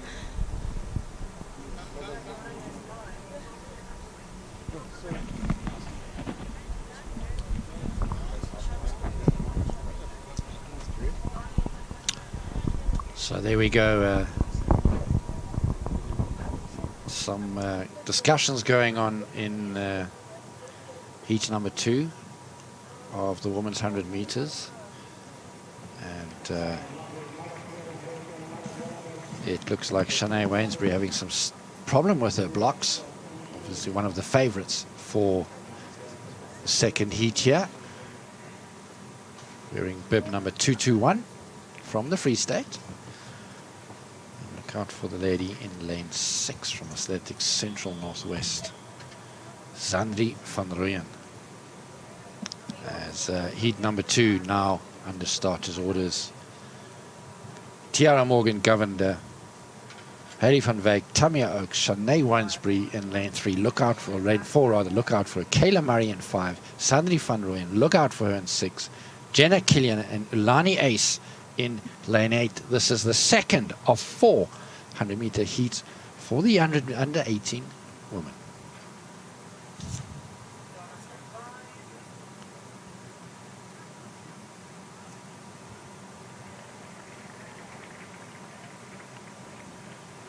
Oh, and the starter certainly holding them a long time, and Zandri van Rooyen standing up and walking away. Athletes have the right to do that. 11:42. Do you see her shaping or shaking up the senior women's later on? Well, I'll tell you what, and it'll be very interesting to see what happens in the semi-finals. There is the tailwind that has picked up, but the semi-finals for these ladies in the under 1800 meters will be round about midday when it's nice and hot. So keep your eye on that 11:42. And certainly 11:42. She did it comfortably.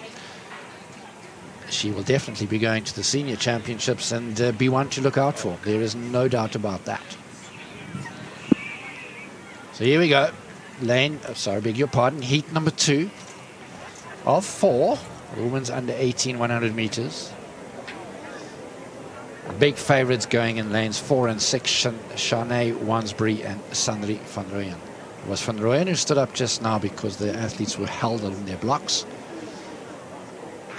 And this time clean away and really flying out of the blocks there, Kayla Murray of Gauteng North, and she is in fact causing a massive upset here as she runs away from the rest of the field.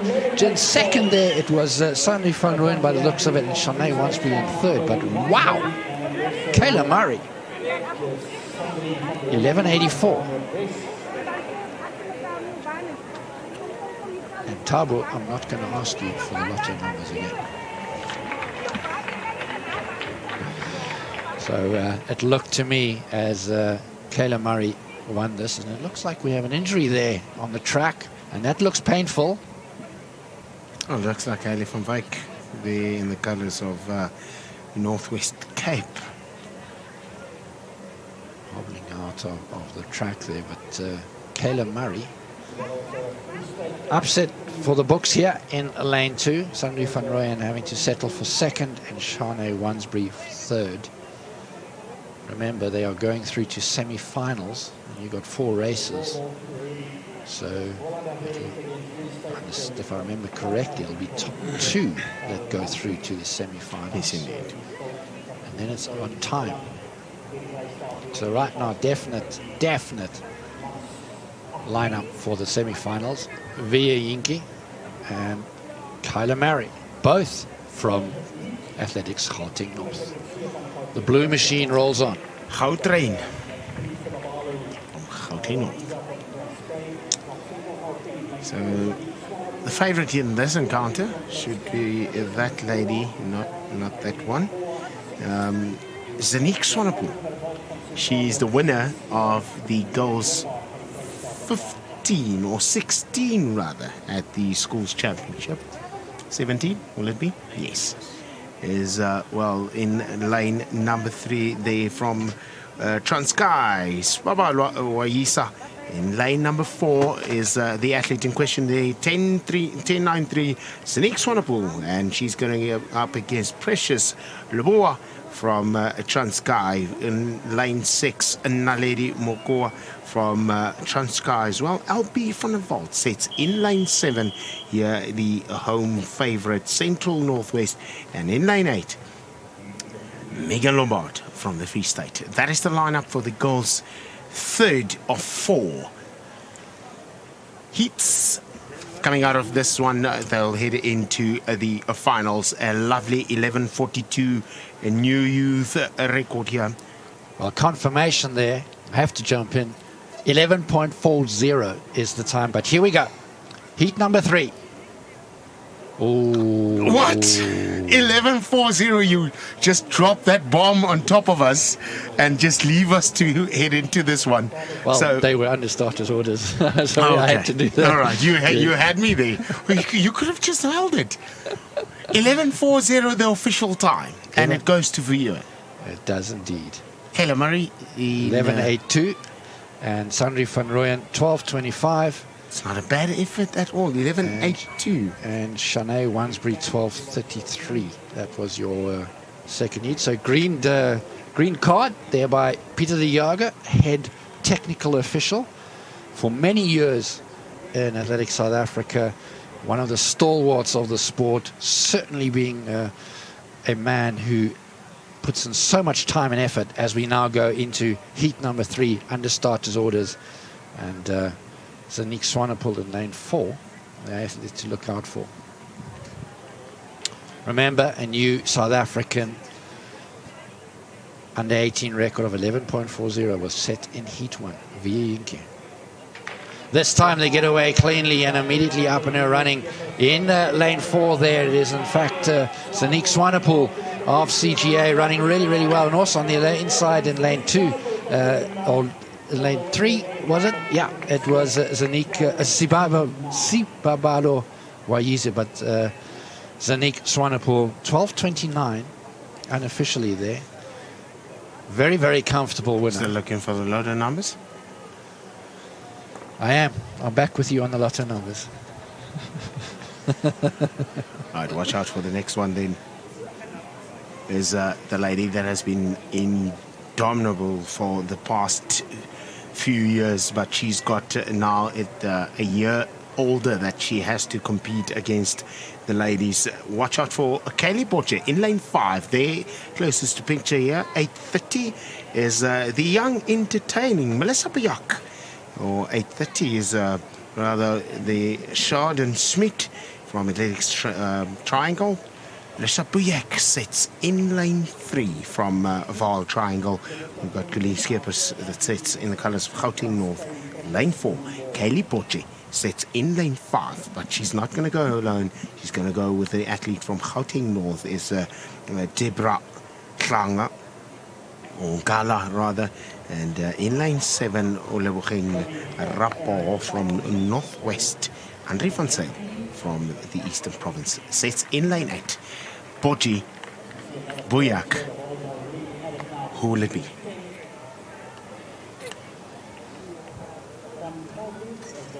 So for the first time, Sandri van Rooyen outran Buyak, or rather Kayla Boche, there in the colours. She runs for Randburg High School, and she's been dominating goals 100 meter, 200 meters for the past 4 years, since she was 13 years of age.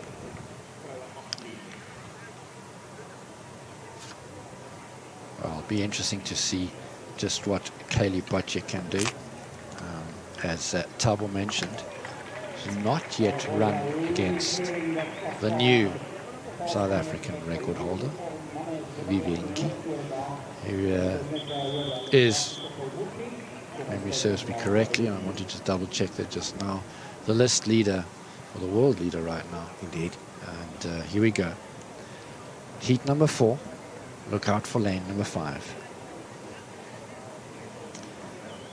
Kayla Boche of Central Gauteng Athletics. Can she split the dominance of the blue train of Gauteng North Athletics?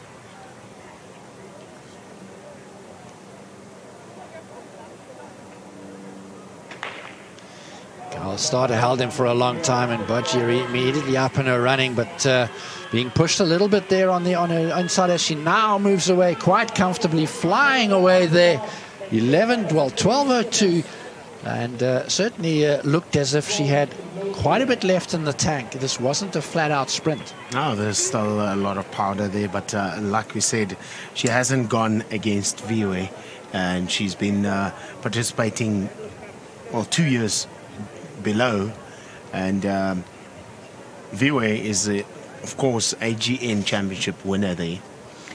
So now the question comes back, 11.40, and Kayla Murray, that's also SA Schools under 13 champion, will go up against each other in this encounter. But are they good enough to get to the senior level? Well, I certainly think that Via Yenke is knocking on that senior level. Door 11.40 is more than competitive at senior level. Kayla Murray, 11.82. Might struggle to get her into a final at the senior level, but certainly is somebody who could consider going to the South African Senior Championships. I'll watch the man in the headband. A thousandth of a second away from the school's national record. He is yet one of the flyers there in the Gauteng North colours. Lane 5.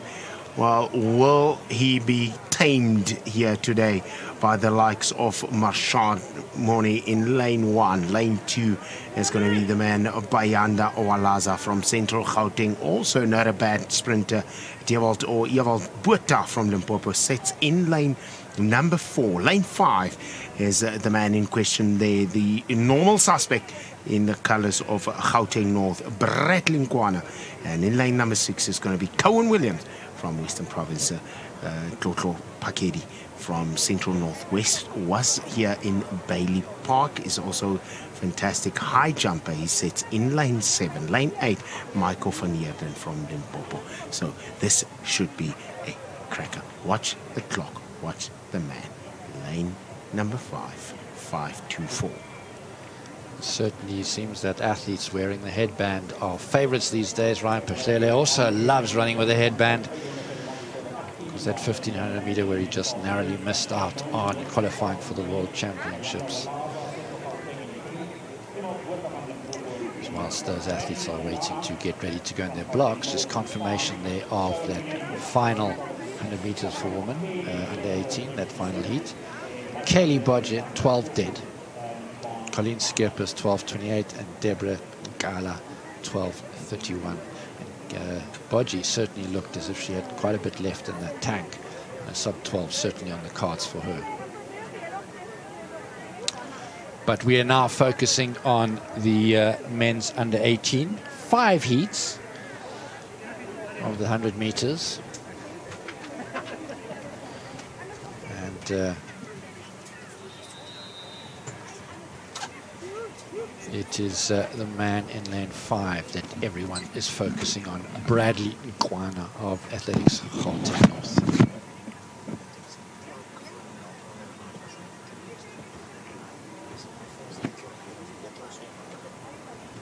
Here we go then. The first of 5 heats, the men's 100 meters under 18. And if you trust, if you play the lotto, so far, I'll keep saying this, it's worth repeating, Thabo has so far called every single race. There we go. Good clean start as the first heat gets underway, and immediately up and is running and flying away. Bradley Nkwana literally flying away on his inside for second place there. That looked like Bayanda Walaza. And the time, 10.550. And that is a World Championship qualifier. World Under 20 World Championship qualifier, the first so far. In fact, the second. Well, in fact, the third. In fact, the third. Welcome to Potchefstroom. Welcome to day number 1. I told you, ladies, gentlemen, boys and girls, wherever you're watching in the world, please stick around with us because Explosive Athletics, ASA, bringing you a lovely package together here on the platform Supersport Schools, and it is absolutely delivering. Day one, we had a lovely new South African junior youth record with 11:40 Viozinki, and this man Nkwana. Well, the record here for the boys is 10:20. He missed it 5 weeks ago by 0.01 of a second. Can he get there? Well, he certainly did look as if he wasn't running flat out. Not at all. This is obviously heat one. So with the temperature warming up and midday is when the semi-finals, I'm just double checking that, are scheduled.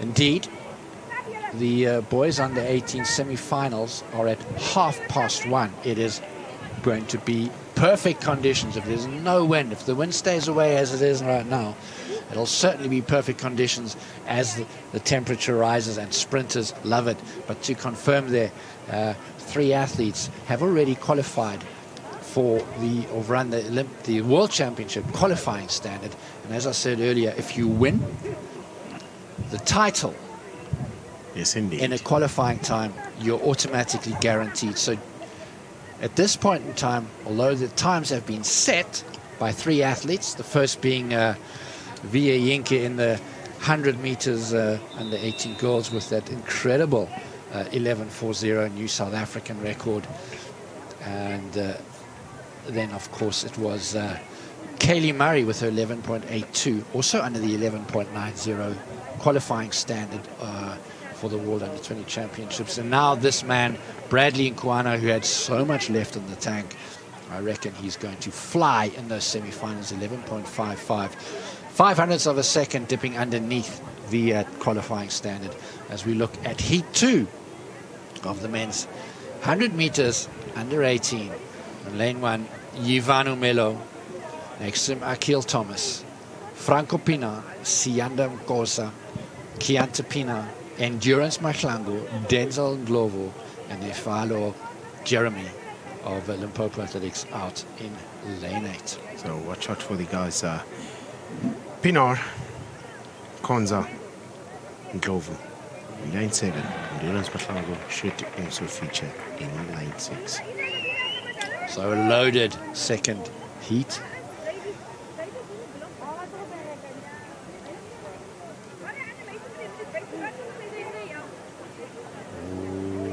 A lot of nervous athletes here today. We've seen a lot of athletes stand up at the blocks who've had one false start already. And I get the feeling a red card's going to come out here. Green? Green, thank goodness. It is green card, so faulty start, so athletes experiencing some difficulty with those starting blocks, starters' orders. Look at the tower there of Sianda Konza from Mpumalanga. Fantastic long jumper. But 2 years ago, in the boys' 15, he made, well, a mark. Haven't seen him since, so not doubting his ability, no, not at all, but the guys in lanes 6 and 7 and Uesta there on the inside will be the more dominant figures. I will be surprised if he doesn't feature as well altogether. Second time into the blocks after a faulty start.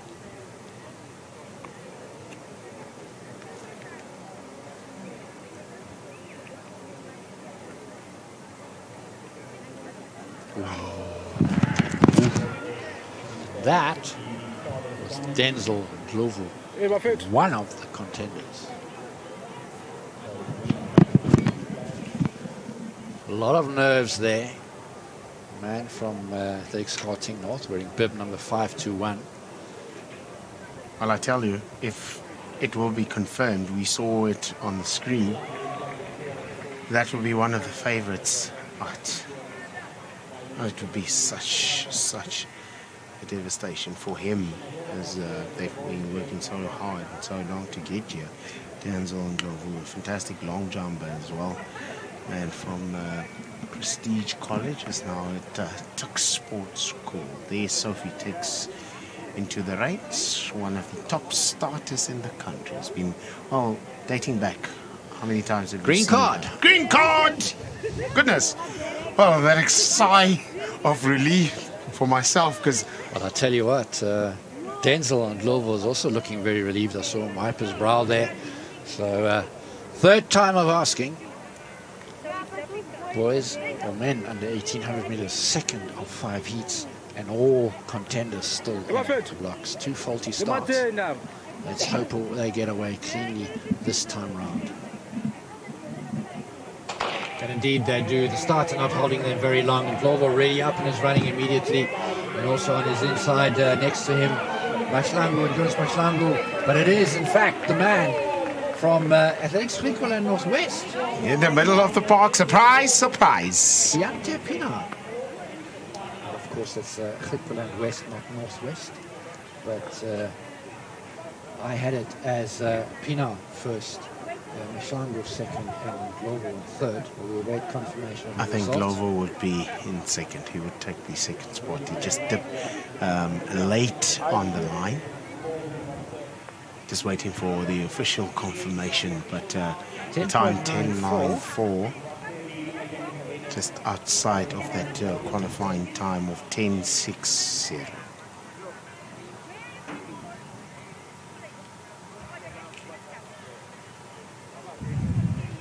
The confirmation of that first heat. Bradley Nkwana 10:54.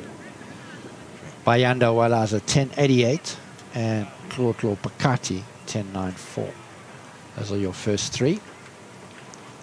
And you're interested, the semi-final 1 of the women's 100 meters under 18 is Melisha Bujak, Amberly Elliott, Sandri van Rooyen, Kaylee Bochi, up against the new South African record holder, Viyenki, Shanae van Meulen, Shanae Wansbury, and Tamika Kutsia. Oh That my goodness. is a loaded semi-final. Oh my good, it loaded indeed. Oh, it's going to be a cracker. And let's have a look at semi-final number 2. That has also just come through. So surely, wherever you're looking from, stay tuned with us for a little longer throughout this day. The 100 meters semi-final, number 2 of 2, women 18. Well, Kayla Murray, the name to look out for in that one. But remember, it's 2 semi-finals, so it's the first 3 that'll go through and the top 2 times, which makes the first semi-final an absolute cracker. But we have got an absolute crack of another race coming up right now. The men's under 18, 100 meters, heat 3. Moek Abrahams of Volant in lane 1. AJ Sampson of Athletics Southwestern District in 2. Zaman Kamruddin in 3 of Western Province. Armand van der Walt, CGA, in 4.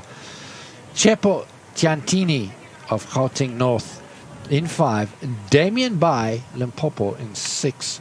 Kirago Peterson in 7. And Likona Mohono in lane 8.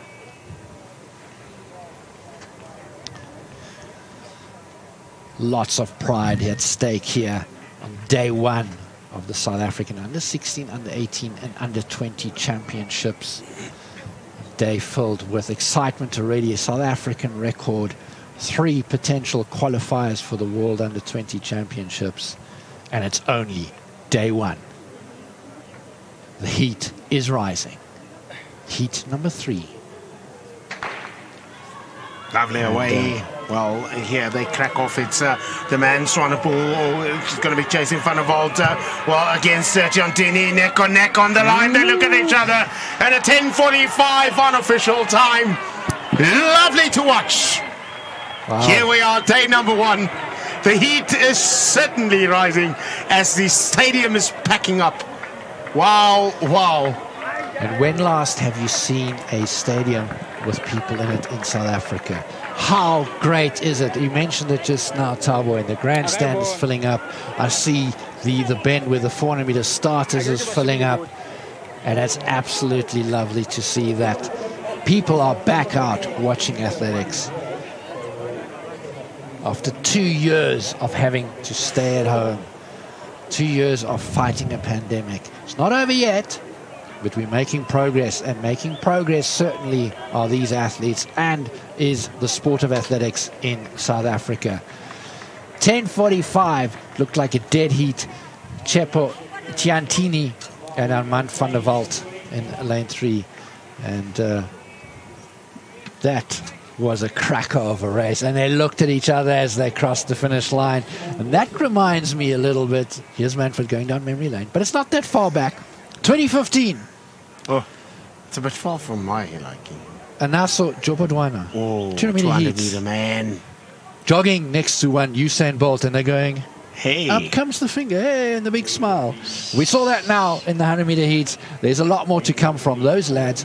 10:45 is a World Championship qualifier. So we've got 3 qualifiers in the men, 2 in the women. That makes 5. So we've got a different problem now, an interesting problem. The problem is these guys are going to be, as we see the final lane draws there for the men 4th heat. Geraldo Scott there in the colours of Rico Landves there in outside. Well, quickly just rushing through that one. So 10:45, these guys all qualifying. Who gets preference? Is it the under 20s? Or for whom's age group it is? Or are the under 18s going to be looked into? Because we yet to see the under 20s. Well, imagine what the under 20s will do, and a particular guy by the name of Benjamin Richardson. That coming up later as we head into heat 4 of 5, the men's under 1800 meters. It's exciting stuff here on day 1 of the South African Championships. Good. Ooh. But it came late. I think so, and I think that is the man from Western Province. It looked like Furkan Jacobs, and you could see by the reaction of his face that he thinks too it's him. Yeah, he knows it. Don't think that this is a faulty start. So obviously one of the telling signs from the athletes, they know. Yeah, they know. There we go, red flag. Yeah. And it is the man from Western Province, bitterly disappointed. And you can understand why. It's taken them a while to get here. So much effort, so much of training, so much of practice, so much of mental preparation. And there are so many backstories to these athletes getting to these championships. Some of them under very difficult circumstances. So, Furkan Jacobs out of the running, and we're down to 7 men in heat number 4 of the men's under 1800 meters.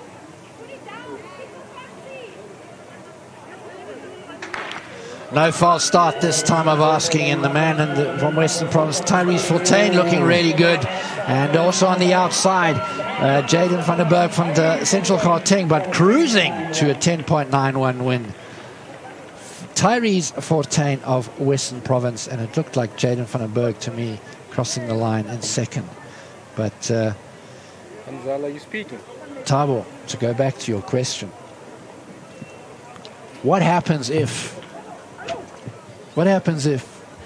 the under 20s do not run these times? I do not want to be a selector. Goodness. Do not want to be a selector, but and remember, only 3 can go through, right? There are obviously strict selection criteria, and the selectors will follow those.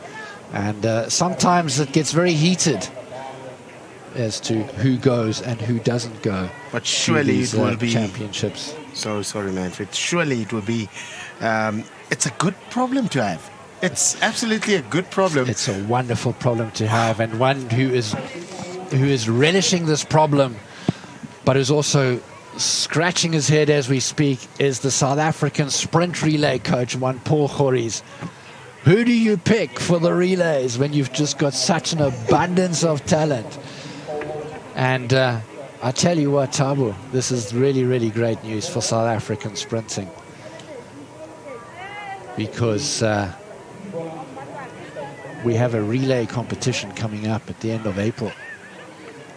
And there we will see what is on offer for South Africa in the relays. And it's incredible how, in a very short space of time, we have started to develop a relay culture. Something that has been fought for years. Yeah, absolutely.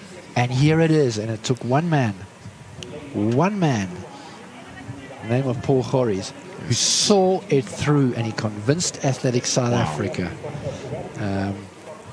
Just confirmation there that it's only 2 athletes per event for World Athletics, so not 3. Only 2? It's 2. And it boy, is, oh boy. Thanks there for confirmation there of another long-serving servant of athletics in South Africa, one Dani Cornelius, who has been for many, many years the man behind the helm at Tux Athletics. So thank you, Donnie, and listening to our commentary. Great if you're listening. And hoping that we are able to keep you informed, keep you entertained. Certainly the athletes are keeping us entertained here in Potchefstroom. The wind's starting to swirl. It picks up and then it dies, and picks up and then it dies. But we're now into the final heat of the men's under 18 100 meters. 8 athletes in this. Utluang Nyako of Val Triangle, Bokan Kanya, CGA, Cole Flux, Western Province, Keenan Adams of Eastern Province, Bokamoso Shabango of Gauteng North, Prosper Masinga, Mpumalanga, Neville Barnard, Limpopo, and Kia Mokhetswe Matabane of CGA. No problems in the start this time round as they're flying out the blocks, and it's the man from Gauteng North, Bukamaso Shabango, who's flying away. Eastern Province next to him. There's Keenan Adams coming through comfortably for the second. 10:68 unofficially. Bukamaso crossing the line there in the final of the final heat of this morning. And exciting times lying ahead. He also looked like he had much left in the tank. And I'm going to go back to the question that you raised, and I'm hoping somebody, and you're going to have to do some digging on that, I'm hoping somebody who's either listening, who's in the know, or will try and find out during the course of these 3-day championships what happens in terms of the selection as we now move to the women's under 20 100 meters. And heat 1 of 3, so that means they will go straight into a final scenario. No semi-final for these ladies either.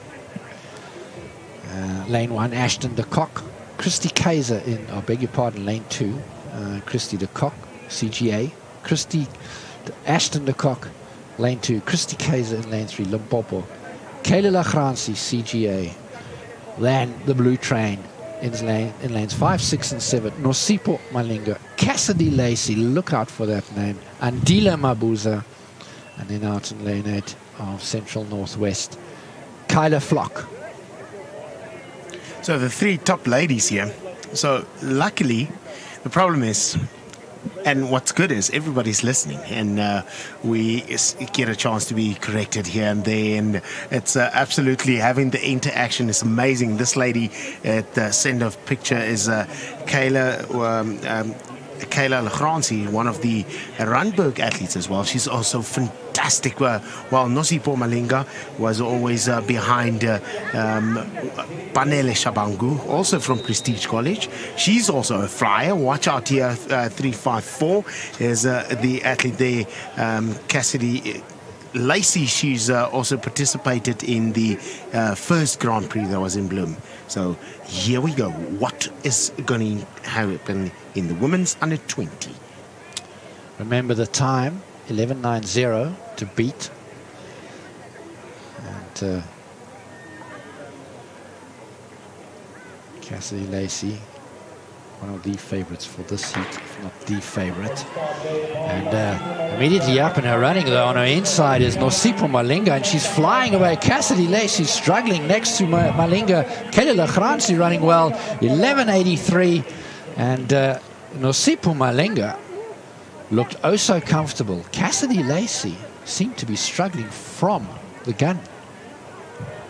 Well, that was surely disappointing from her standards, because Cassidy Lacey is one of the great athletes here, and Nosipho Malenga, as mentioned, she was the under 15 silver medalist. She has under 17 silver medalist, under 19 silver medalist, all behind Banele Shabangu, her counterpart, and now finally getting her own right here at the women's under 20 to a 100 meter dash. First heat of 3 with the 11:83 unofficial time, and Lacey struggling there to find some form. Kayla Lacranzi, also from Randburg, taking the second spot. So we're looking now into the second one, and it's going to be Tiana Lotter in lane 1. So once we've got the camera ready, we'll give you that lane draws for the women's under 20.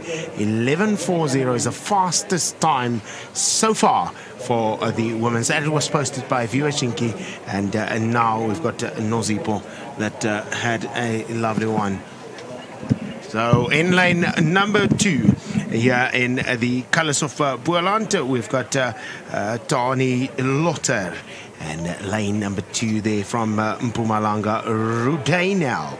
Lane 4, Yavi Collins. Yavi Collins is also one of the up-and-coming stars, and she's going to be set up by the Kayla Lacranzi, the Jager rather, from the Southwestern District. And in lane 6 from Northwest is going to be Nicole van der Merwe, who's also coming back into form. She's going to set alongside Western Province's Mila Joshua. And in lane 8 there from Eastern Province, Bianca Schoonby coming back again. Well, thank you once again. Well, stay tuned, guys. It's day number 1. It is not even 11 o'clock. Well, it's 11 o'clock. We haven't even lunchtime. It's not even lunchtime yet, and the sparks are flying. Sparks. Here. We are having fireworks here. It's not just sparks. It is absolute fireworks, and it's a great pleasure to be able to bring you these races on the Supersport Schools app and on the Supersport Schools YouTube channel, along with Thabo Molete, fantastic commentary, man in the know. Heat 2 of the women's under 20 100 meters. Lovely away, Yavi Collins there in lane number 4, looking really good and streaking away there. It's going to be there in the colours of Mpumalanga. What a surprise package there. Rudainel on the inside. Nicole van der Merwe struggling to find form, but it was indeed Nell in lane 3 that just came up with the fireworks, as you said, Manfred. The fireworks are spitting left, right and centre, and this time in the form of the women under 20 100 meter dash. These fireworks indeed, and it is perfect conditions. The Highveld delivers for sprinters. We've seen it in Pretoria at Tuks, we've seen it here in Potchefstroom, and the sprinters are loving this, and so they should. Spectacular performances already today on the track. We're waiting for some results coming through from the field. We'll keep you updated as to what is happening on that side too, and just having a quick look at what else has come up for results for you, that we can have an update. And those are just start lists that have come through, but it is a action-packed day today, a stunning, glorious day. It has fabulous athletics. You could have not asked for better. Day 1 of the South African under 16, under 18 and under 20 championships. You could not have asked for a better opening day. Well, day 1, lane 2. Here we go in the colours of KwaZulu-Natal. Finding a place there is Melody Ndlela, and she's going to be set up to a light there in the colours of Free State by Sydney Westhuizen in lane 3. Lane 4, watch out for the favourites that are coming up. Kayla Lacranzi there from Gauteng, and the dominant figure here in Juanita Lefifi. She had a fantastic race at the Gauteng North Championships. She's going to go up against Shanae Edwards, also from Gauteng, or Athletics Northwest North is Edwards in lane 6. Lane number 7 belongs to Megan Prinsloo there in the colour. So they are the ladies. Juanita Lefifi. Next to her is Edwards there in the colours of Northwest North, and then from Limpopo, Megan Prinsloo with Stefanie Prinsloo in Duplessis in lane 8. So the final of the women's under 20 100-meter heats go straight to finals from here. Top 2 go through to final, and then the 2 fastest third place times. Much at stake here. 11:83 the fastest time in heat 1, 12:11 the fastest time in heat 2. What can we see here now? Ooh, bit of wobble in the blocks there by that looked like Juanita Lefifi was wobbling there. Certainly did. And no, well, of course they can get up if they don't feel comfortable into the blocks. It's a green card. It's a green card. It's a green card. So grateful to see how the officials are looking after the athletes. Not breaking the rules, remember. The rules are there for a reason. If you twitch in the blocks, that is a false start. But it is wonderful to see this new generation of athletes, this new generation of officials, how they are gelling so well. This relationship between the athletes and the officials is so vital. Now then, heat 3 of 3, the final heat of the women under 20 100 meters. Look out for Kelly Leroux in lane 4 and Juanita Lefifi, who showed a little bit of nerves there. This time away very cleanly, and it is indeed Lefifi who's flying out of the blocks but being chased very hard there by Kelly Leroux, and it's between these two, and Leroux coming through now from CGA to take this one in 11:93, just ahead of Juanita Lefifi. But real good running there by the athlete from Central Gauteng, and that just goes to show that as a sprinter you run through the line. Well, I looked at Lefifi sitting in the blocks. It looks almost as if she's boxed in. The hands are very tight, close, uncomfortable. Yeah, an uncomfortable position. So it takes her a bit of time to get out of the blocks, and she was almost nearly caught once she let Kayla Leroux just storm away. On the inside, she didn't see her. Sydney almost caught her napping there on the line. Sydney Oosthuizen there in the colours Free State came back late, very late, and nearly took her there as we set into the first of 4 men 20 100 meters. Well, interesting. We were talking about the selection and so on a little bit early on. Now you look at the times. The woman under 20 in the heats compared to that to the woman under 18 in the heats.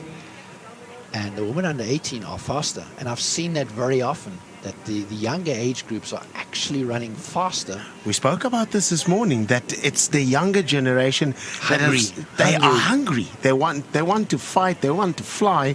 So it causes a lot of problems for the more senior athletes. I mean, they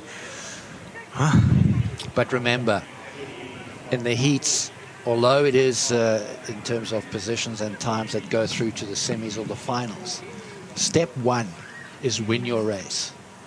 Step 2 is get into the final. Step 3 is win the final. Then worry about the time. Then it's a title at stake right now. Sure, there is a much bigger picture for some of these athletes here who are hoping and chasing performance to get into the World Under 20 Championships. But rule number 1 in any competition is to do the job and win. So everything else comes next. In short, what you're saying is run for time in your heat. Run like a house on fire. Execute. Ask any coach, any athlete, ask him at the beginning of the season, what is their main priority? 1, to stay healthy. 2, to execute. And the rest will come. Here we go then.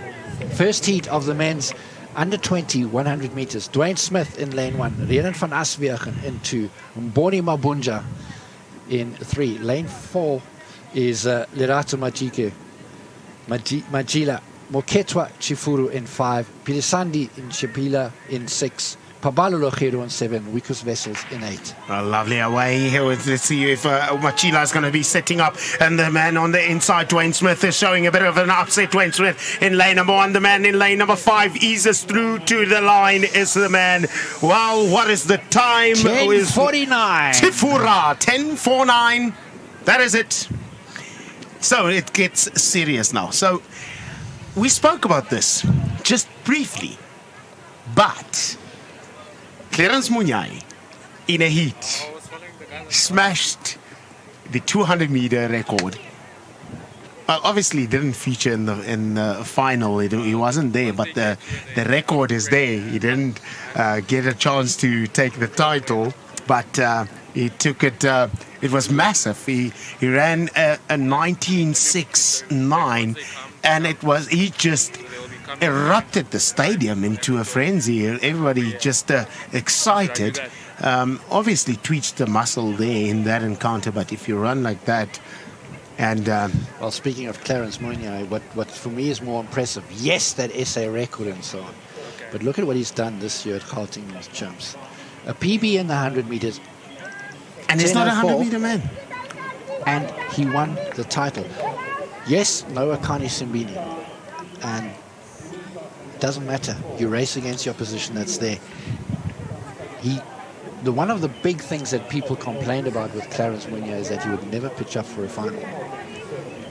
He's put to bed. Well, you ever turn around and said, dude, you're not a finalist. Surely. So hopefully that is step 1 in the rejuvenation, the next step of Clarence Munyai. The man is so talented.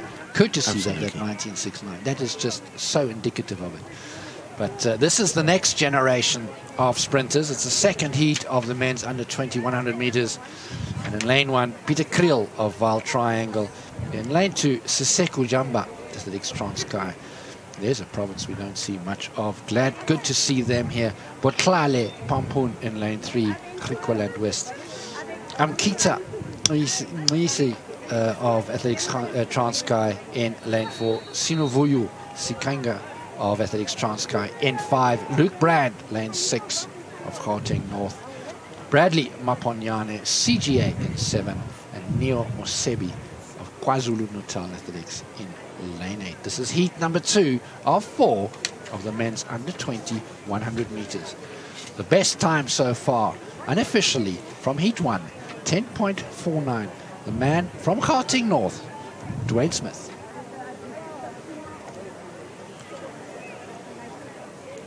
Will it just get faster from here on?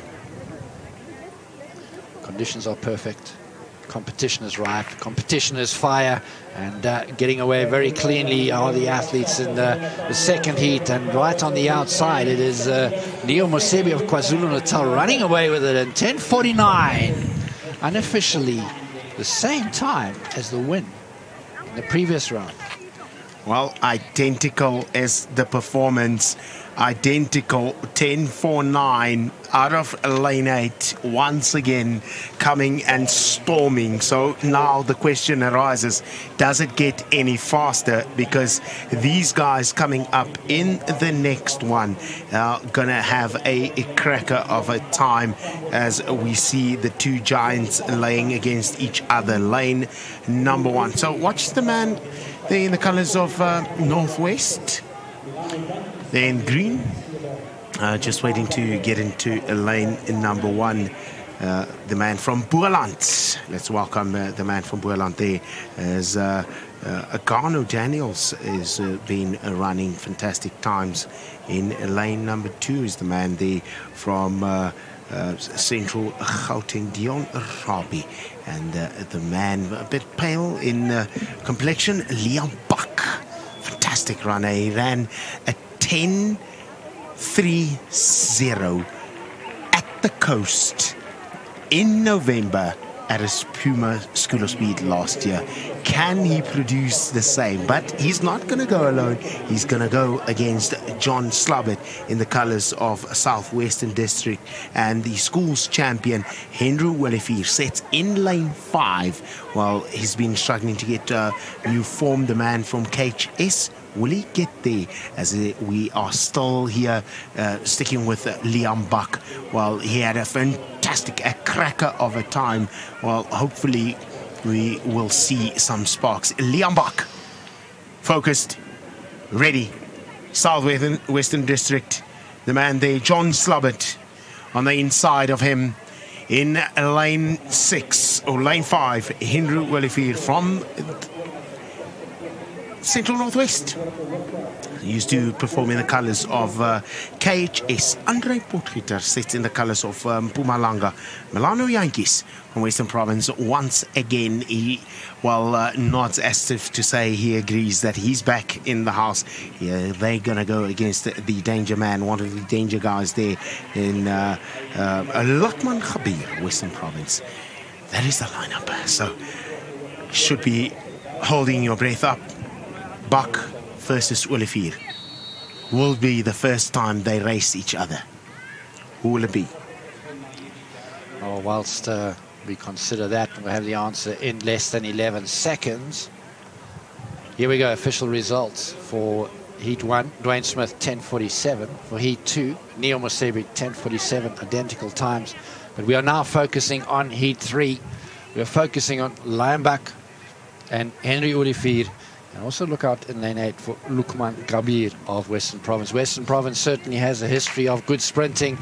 Buck really great up in his running, but being put under pressure immediately, and now coming through to run away, but on his outside, and just glancing over 10:61, glancing over at one Henry Willifeer. They did what they had to do to get into the semi-finals. Get out of the heat. Get out of it. You spoke about Clarence Munyai. Just running in the heats, and one that I also thought was having the similar problem was one Anaso Jobodwana. Remember in that thrilling 100 meters right here in Potchefstroom, and then the next year in 2019 or 2018 in Tux, also unable to get out of the heats, ladies. Here is a massive race on the cards, and it is in the 4th and final one. Manfred, the beast of a race. Lane 1 from Transkei, Likona Jim. Lane 2 from Northwest Cape. The center of picture is the man Shamaro de Klerk. He's going to go against the man Abdurrahman Karim from Western Province in lane 3. So now just getting a feel. So 10:47. Previous one not as fast as the previous. So here we go. The man in lane 1 from Transkei. Welcome the man Likona Jim. Vacant in his block there is the man Shamaro de Klerk. He is from Northwest Cape. In lane 3, Abdurrahman Karim here in the colours of Western Province, and then it becomes serious. One of the fastest boys in the country, Benjamin Richardson, in the colours of Athletics Gauteng North. Well, this is the duo that's going to go for a long time. Bradley Oliphant beat Benjamin Richardson, but Benjamin Richardson came up with one up in Cape Town. Alongside him is Pusisong Kosana from Gauteng North. In lane 7, we've got Kutlwano Motlane in the colours of Gauteng Athletics, and Pimelo Molale, the man here from Potch Gymnasium, who used to run there in the colours of Promosa Primary. So watch out for a sensational run here. It's all about getting out of the heat.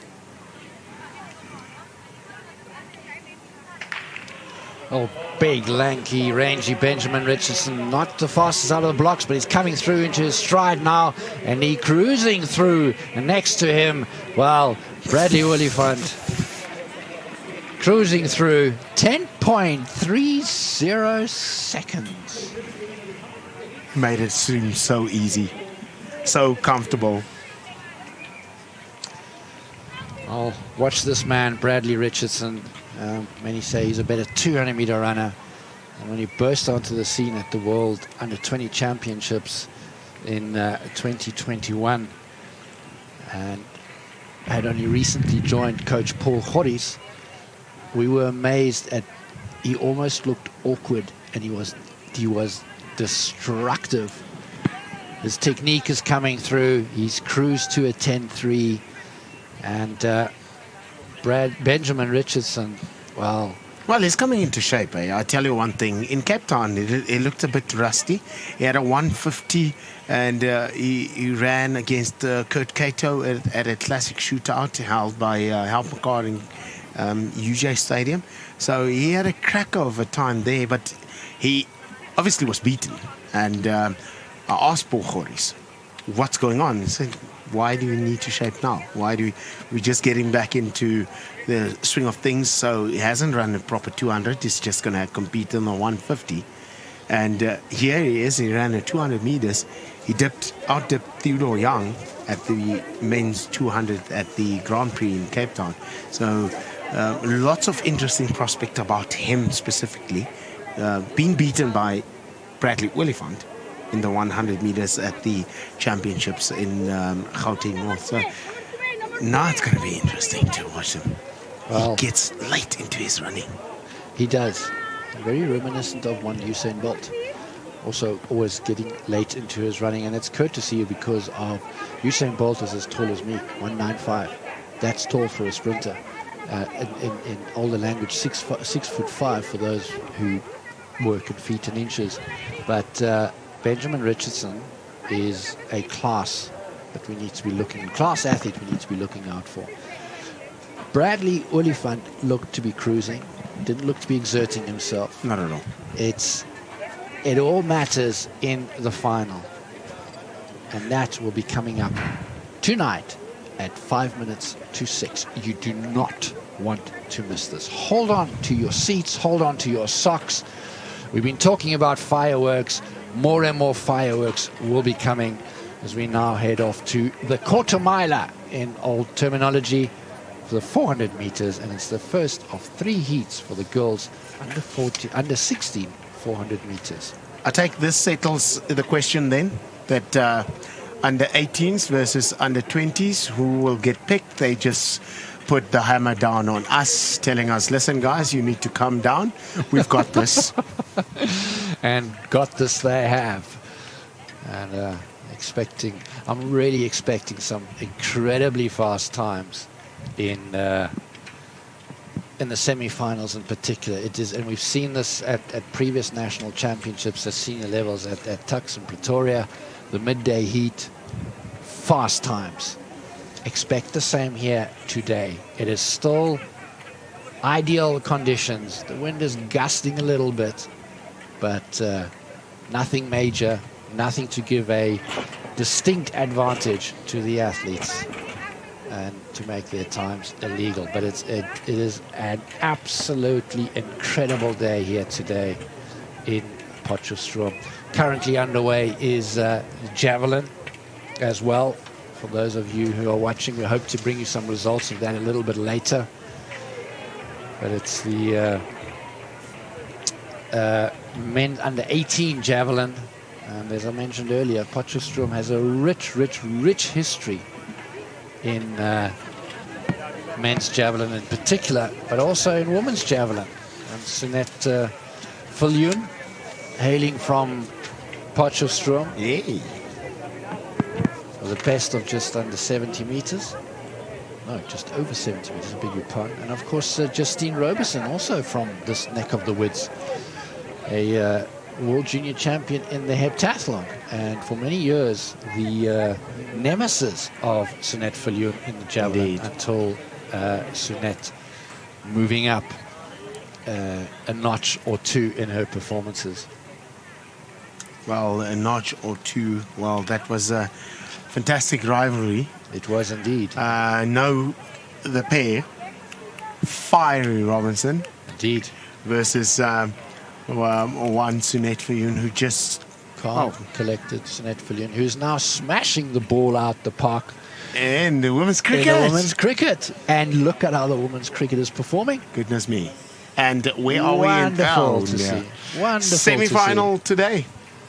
It's going to be an interesting prospect. I was just having a glance at the start list of the boys under 18 javelin. We've got Jacques van den Berg there in the colours of Boerland, Divan Fuller from Boerland, Henry Jan from Griqualand West, and then Ulrich van Toorner, one of the favourites there from Gauteng North, Tashius Besaidenout from Mpumalanga, Ewold Janssen from Mpumalanga, and Franco and Van Heerden from the Athletics Free State, as we're still having a look there.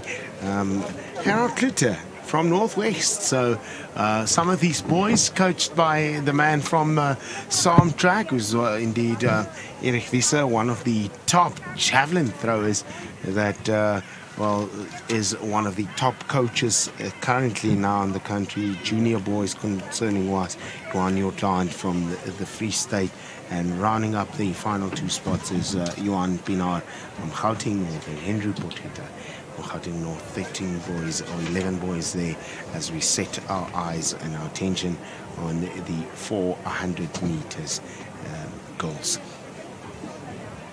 First one of three. Line 8 belonging there from Northwest, Tshireletso Molefe. Lane number 7 there, Sophia van Wyk in form, and she's going to go up against Mpumalanga's Mia Letham from Mpumalanga. Andre Pretorius sits in lane 5 there in the colours of Gauteng. Nika Verster from Athletics Free State sits in 4. Lane 3 belongs to Monet Kuhn from Eastern Province, and in lane 2, Lesma van Wyk, Boerland. Mpumalanga's Vinay Esterhuizen sits in lane 1. 53 59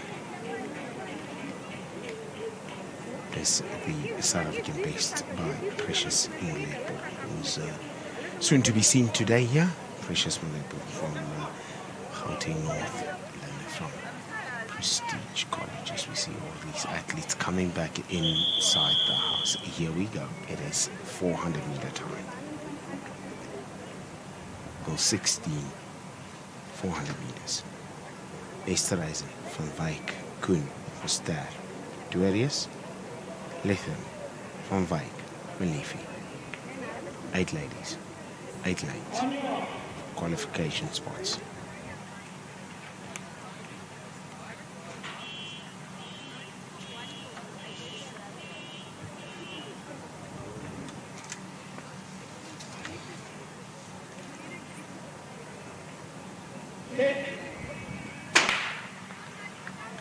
And a smooth start. Vinay Esterhuizen there in the colours. Mpumalanga looking comfortable and up on them slightly a little bit there. Vinay Kuhn from Eastern Province, as she's trying to catch the girls on the outside there. Centre of picture there from Limpopo is Sophia van Wyk, having a lovely blast at the 200 meter mark there in the colours of Mpumalanga. Mia Letham catching up, and on the inside of her from Gauteng, Central Gauteng, is Mia Letham, and Letham now going to be caught the stagger unwinding in the favour of the lady on the inside there in the colours of Boerland, or rather in the colours of Mpumalanga on the inside. So it will be the Vinay Esterhuizen up against Central Gauteng. So, well, Esterhuizen seeming to have more power there, as Andre Pretorius in the colours of Central Gauteng finishes off in second. Mpumalanga's Vinay Esterhuizen setting off quickest.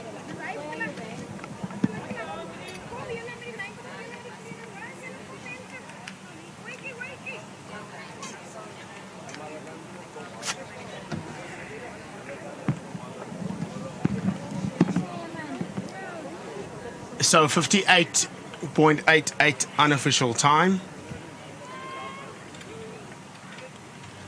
And just for now, the man that has been sitting alongside me, you can hear Manfred Sedler is not alongside me. We're going to go into an interview with him. The next race sees us with the girls 16, heat 2 of 3. Lane 1.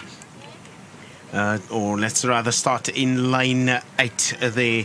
Jani Visser in the colours of Northwest Cape. And in lane 7, Michaela du Plessis. And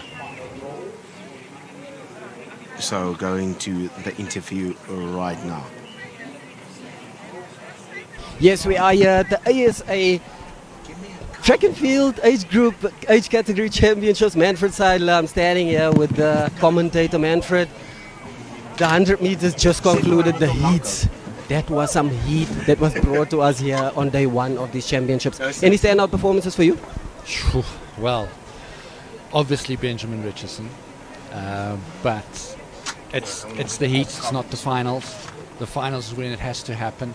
What is interesting is that Thabo and Molete and myself are also in commentary. We're discussing like what happens if the under 18s perform so well, and they have been performing so well. What happens with the selectors? Thankfully, Benjamin Richardson answered that question, that don't worry, you know, the guys from the under 18s don't have to wait their turn. But just look at this. Perfect conditions, absolute perfect conditions, and not a breath of wind. It is hot. Sprinters love it. I think the walkers, and you'll be able to relate to this, they struggled a little bit this early this morning, but great performances in the walks this morning.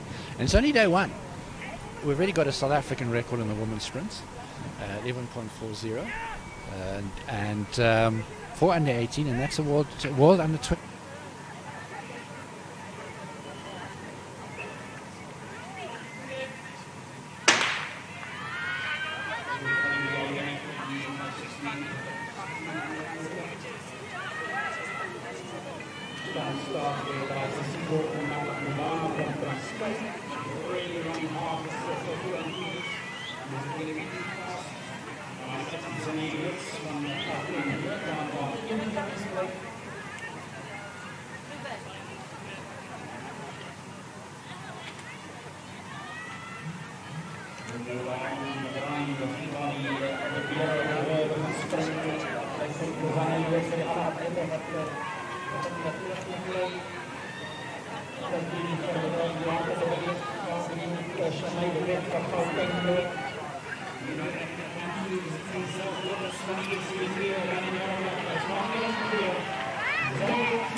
Weet je hoe ik mij gepraat heb? Anyway.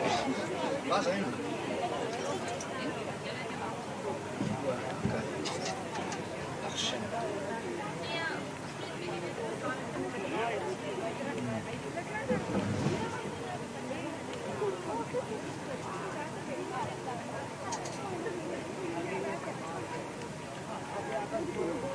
Dan moet je het programma een beetje beter doen.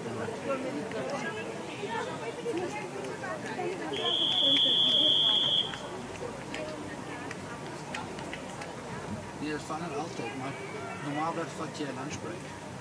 Dat is gaan kach.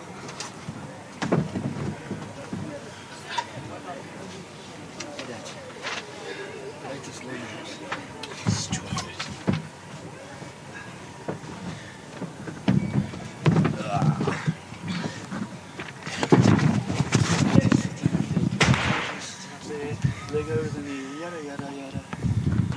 Lovely one. Klank, hierso is af. Al twee is af. Kan jy nog steeds hoor? Ek sê nou vir wat gebeur het. The microphone always is live, always.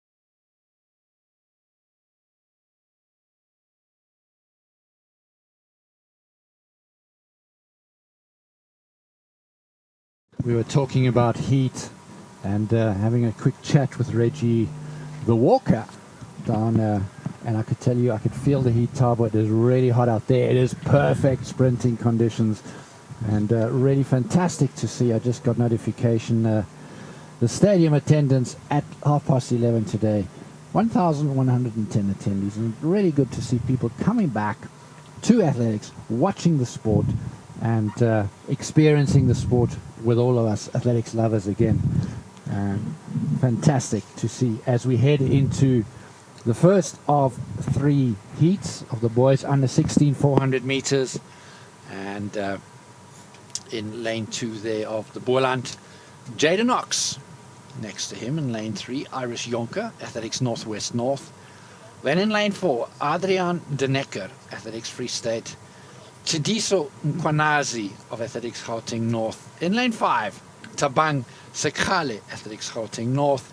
In lane 6, and you can see how many people are wearing the dark blue and light blue of Gauteng North. We spoke about this earlier, just how big this team is, and that's one of the reasons why they dominate so much. Joanne Bush in lane 7, Athletics Southwestern District, beg your pardon. Yamkela Yako of Athletics Transkei. In lane 8, making out the first of 3 heats of the boys under 16 400 meters, and South Africa desperately looking for 400 meter next generation. We speak about Wade van Niekerk. We speak about Lythe Pillay. We speak about Tapelo Pora in the States, and there's a whole host of others.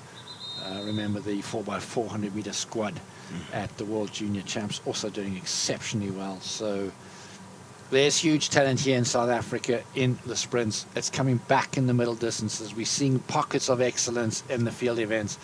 There's no doubt, Tabo, in my mind, that we are seeing a resurgence in athletics in South Africa. Well, a resurgence indeed, coming up with the one-lappers, and the man in lane 6 getting a bit of attention, or lane 5 rather, a bit of attention in the man Sidiso Mkwanazi in the colours of Gauteng North. Surely the favourite in this particular heat, 1 of 3. So Mkwanazi is going to go up against the man from Central Northwest there in lane 3, or Northwest North rather, in lane 3. Lane 2 will be the man Jaden Ox. Good clean start by all of the athletes out there, and always interesting to see who approaches the athletics or the 400 meters in which way, and right out flying out there in lane 6. That is Tabang Sekhale of Athletics Gauteng North, really putting the hammer down. He gets up to the 200 meter mark and is already on the shoulder of Joanne Bush and Yamkela Yako. But remember, this is a 400 meters, and the last 100 meters is where it counts and where it starts to hurt. Still running really well there is Sekhale of Gauteng North. His compatriot, or rather, I beg your pardon, that is in fact Mkwanazi, who has been flying out there.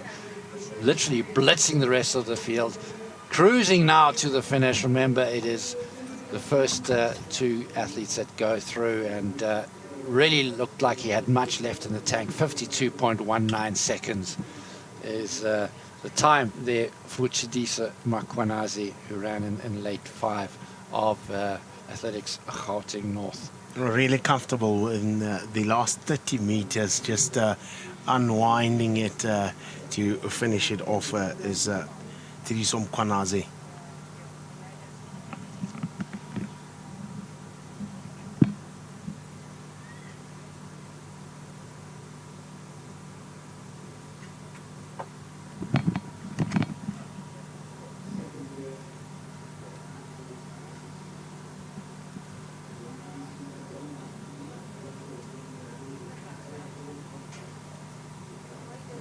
So the second one,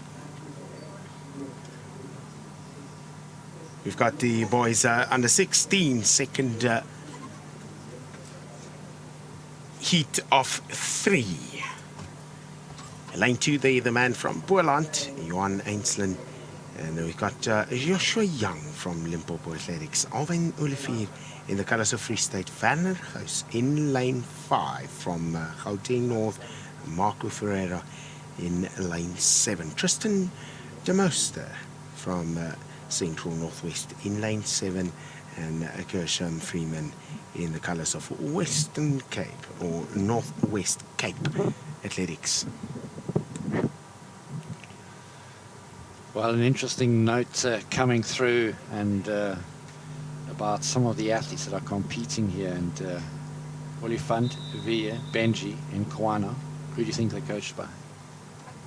Or by Paul Goris, I think. Indeed they are. And you can see this, the marks of the man. Former world junior champion in the 200 meters, now leaving his mark as a coach, and also giving back and creating this relay culture as we go into heat 2 of the boys under 16 400 meters.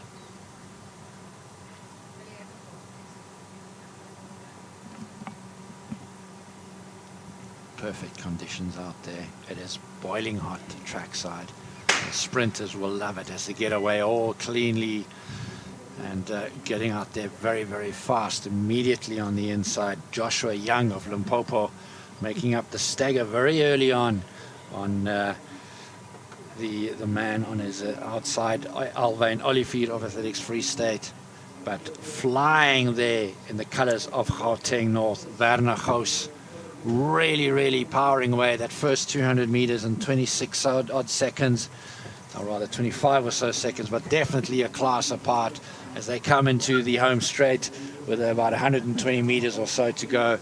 The man is in the lead, and behind him, chasing him, the man from Boland in lane 2, in lane 2, Johan Eslen.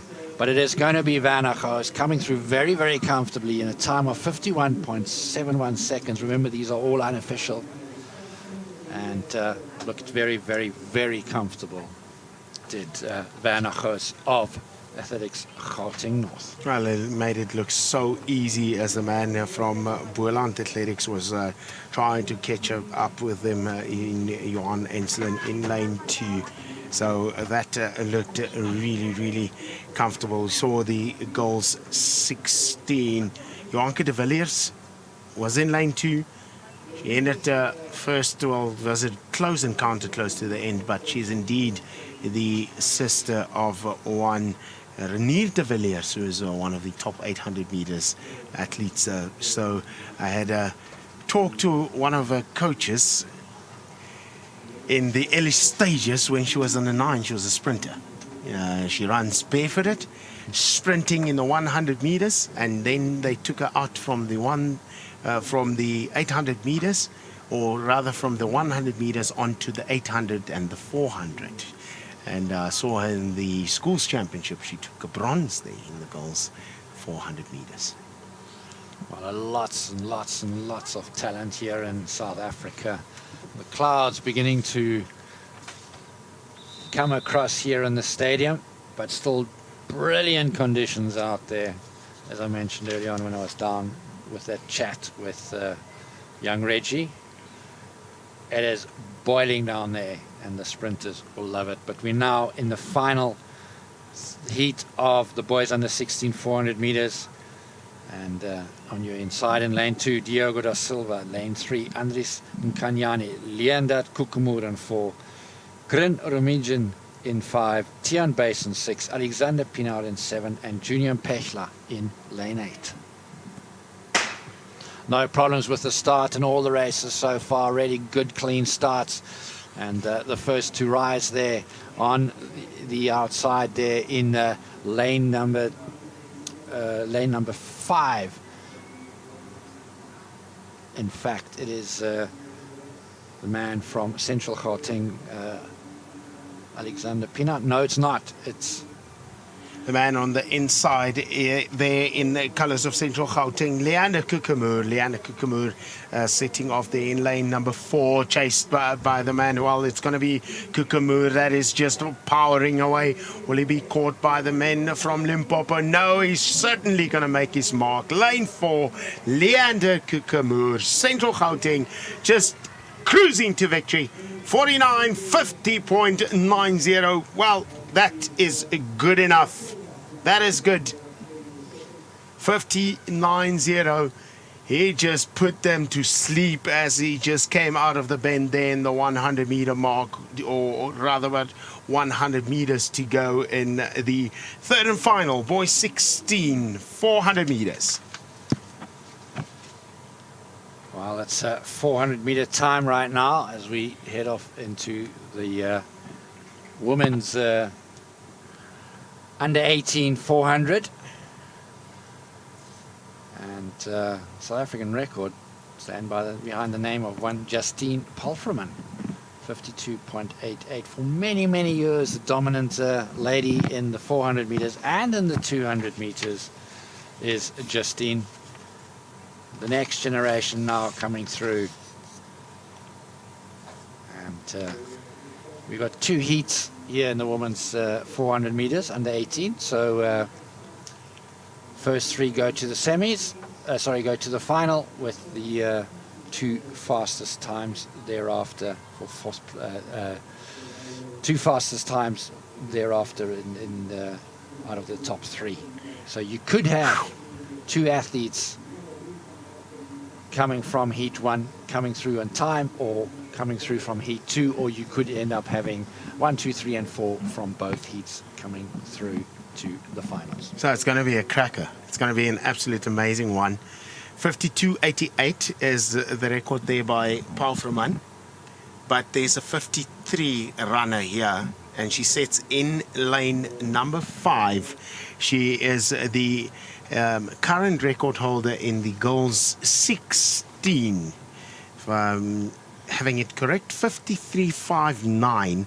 Girls 16 record, Precious Molepo from Athletics Gauteng North. She's going to go against a new sensation, schools under 17 champion in Kayla Thompson from KHS in lane 4 from Prestige College, representing Gauteng North is Precious Molepo, the one coming back to her blocks there, center of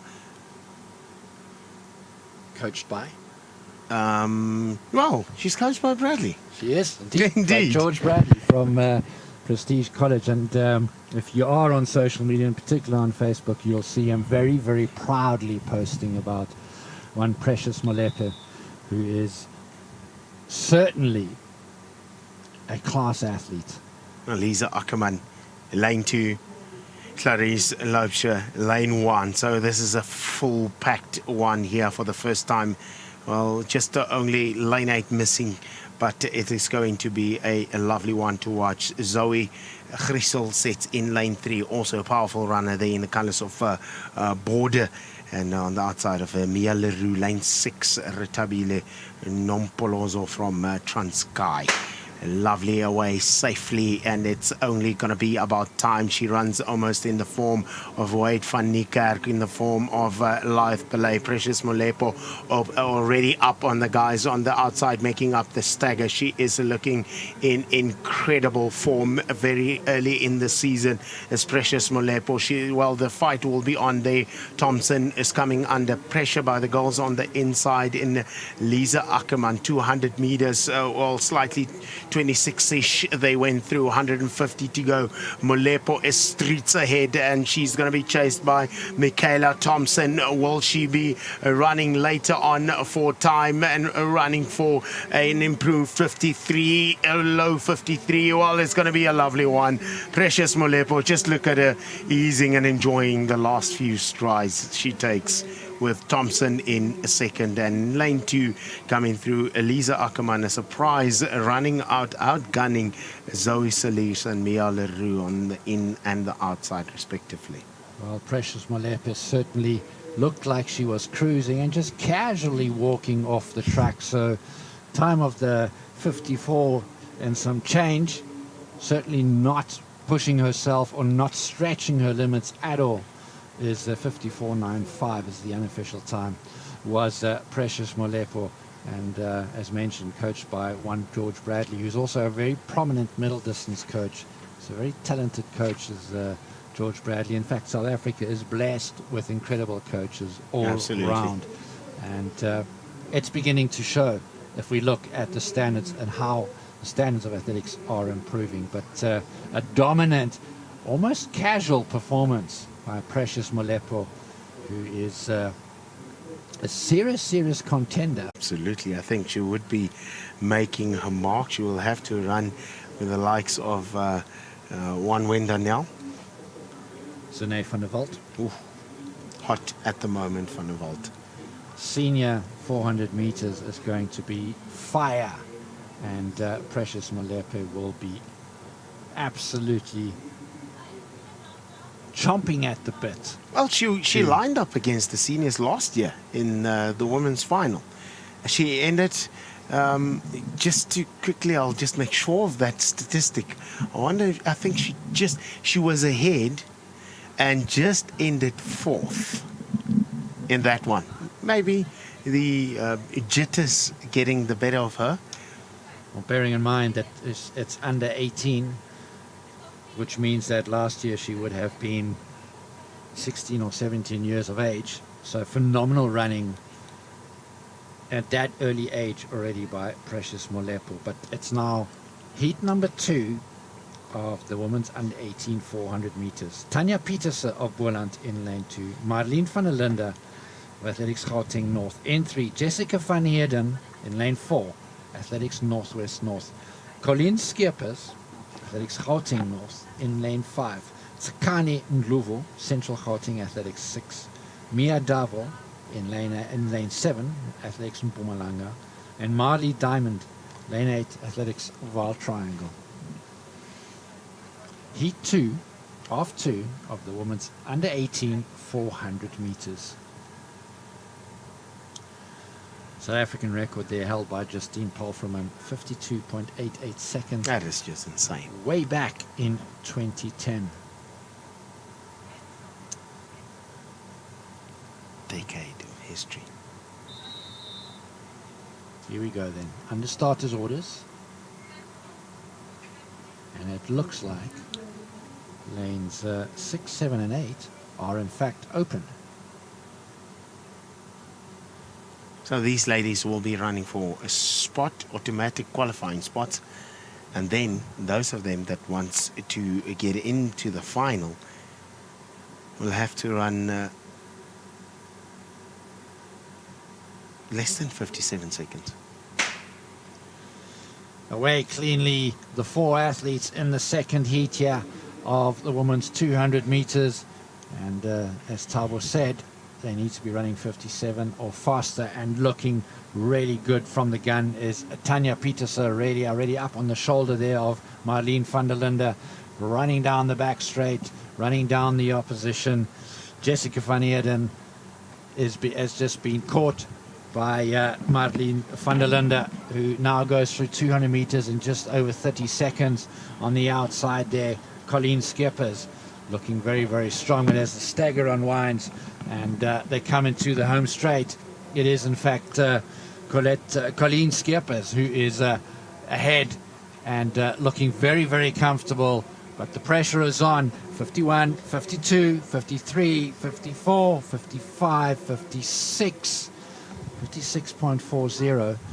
And Colleen Skeppers taking that heat. So she will go through to the finals. But anxious moments for the rest of the field. So on time, 56.40, she goes faster than Thompson, who was second at 56.54.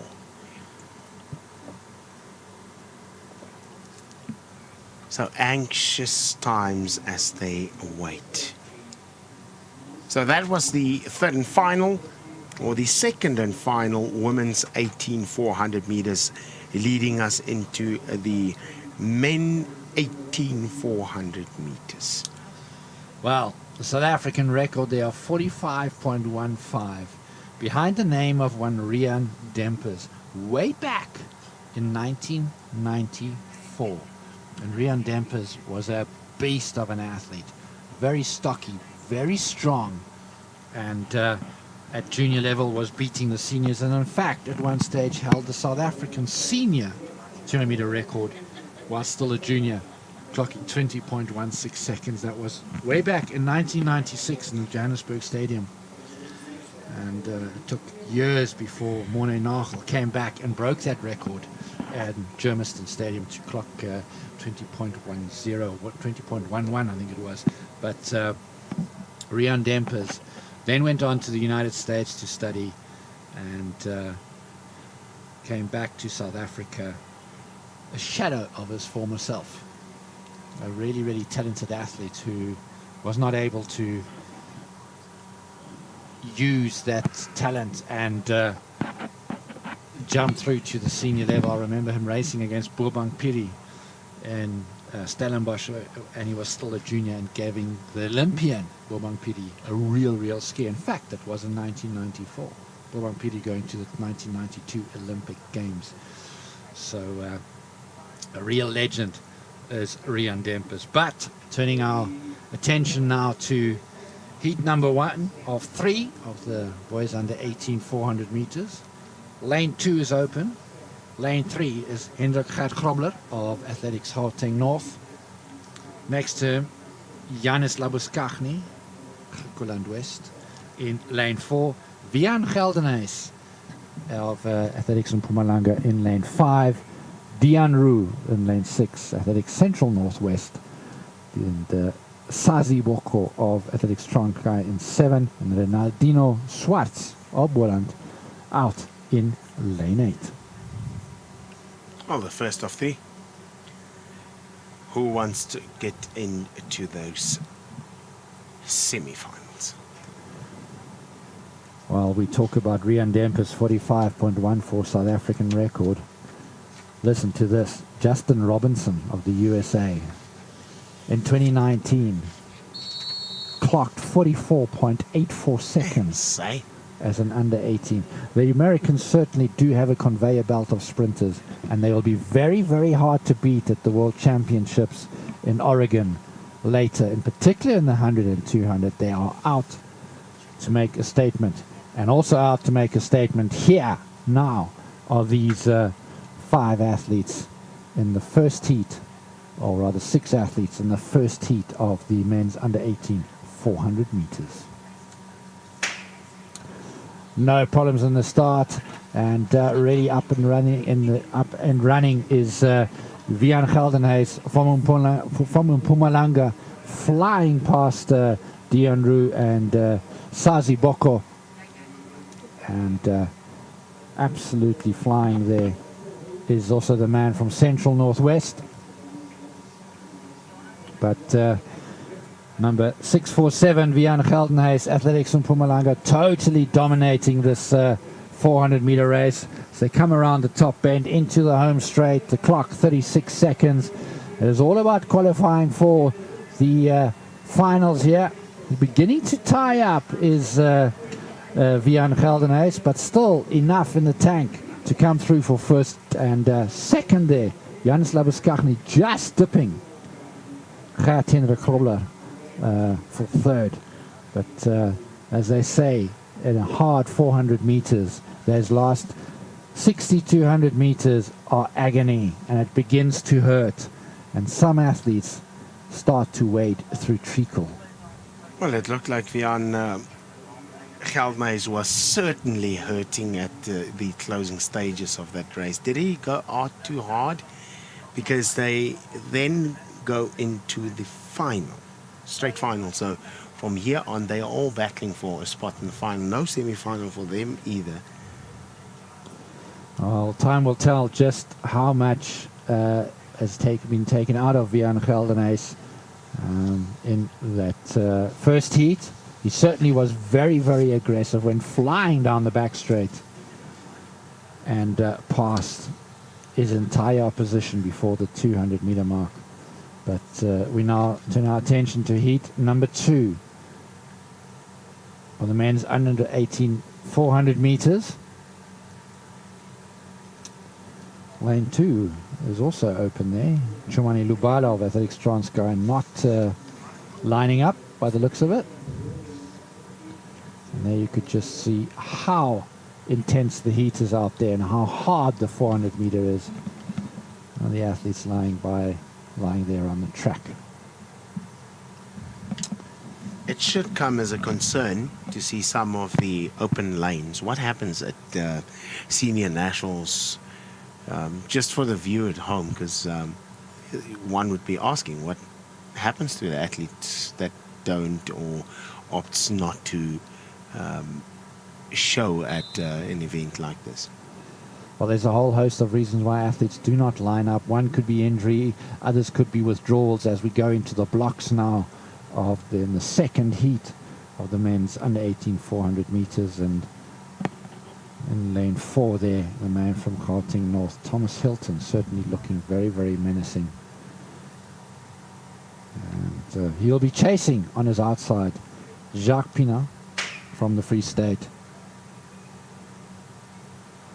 And also look out for Taluki Lekhodi of Athletics Gauteng North, but running really, really well there on the outside from Athletics Mpumalanga. Siyabonga Masina flying down that back straight, but not giving up is Justin Peterson, coming back on him.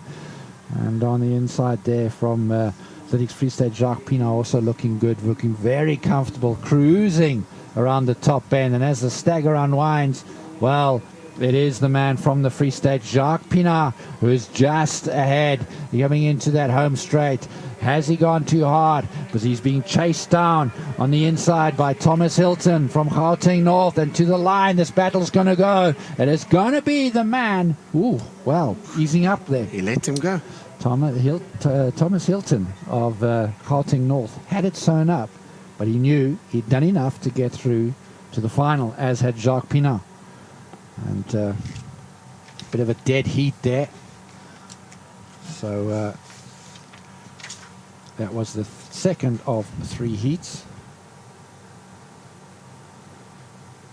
And 48.92 was that time.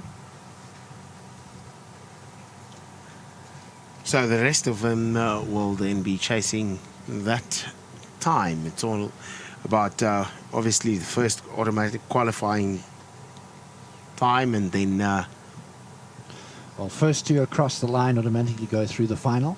So hence the reason why Jacques Pina and Hilton Thomas were not concerned about who outdipped who.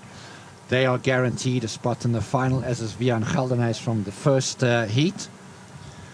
But all to run for now here in heat 3 of the men's 400 meters under 18, as you see Rorisan Rampadi just kneeling down there, brief prayer. Goes in lane 2. On his inside, Zander van der Lit, Central Gauteng Athletics.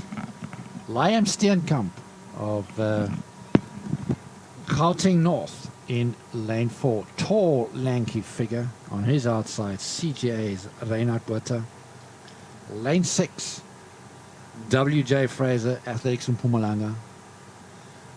Lane 7, Kayla Lacranzi, Mahanga, Northwest Cape Athletics. And then out in Lane 8, Ruben Fisagi, Athletics, Free State.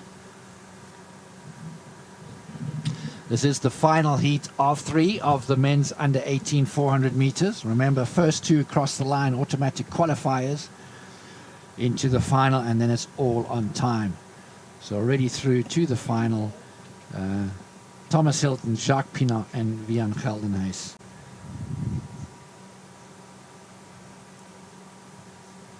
So all of these for a spot.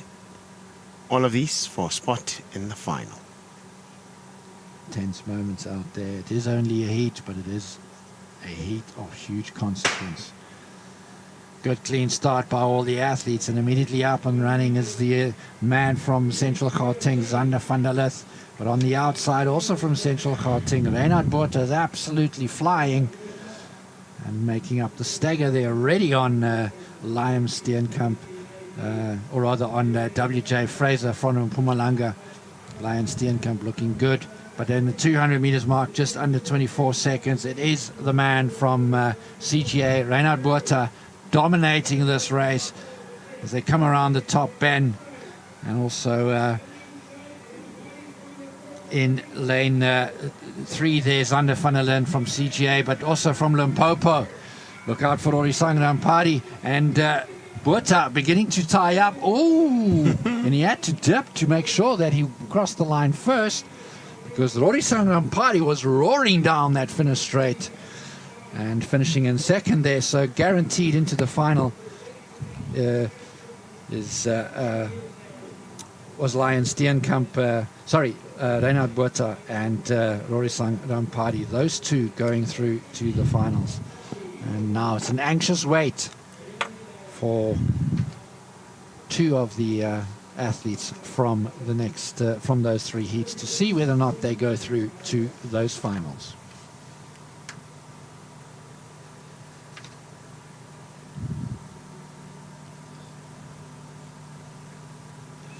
Well, staying with 400 meters, and they're coming through thick and fast right now. And it is the women's under 20 400 meters, 2 heats. And there, the record holder, yet again, won Justine Palfreman from 2012, 51.87 seconds. Wow. Palfreman. Well, since changed the surname. Indeed As she has. come again? Indeed she has. Yes, having been married now, Palfreman, Justine Palfreman.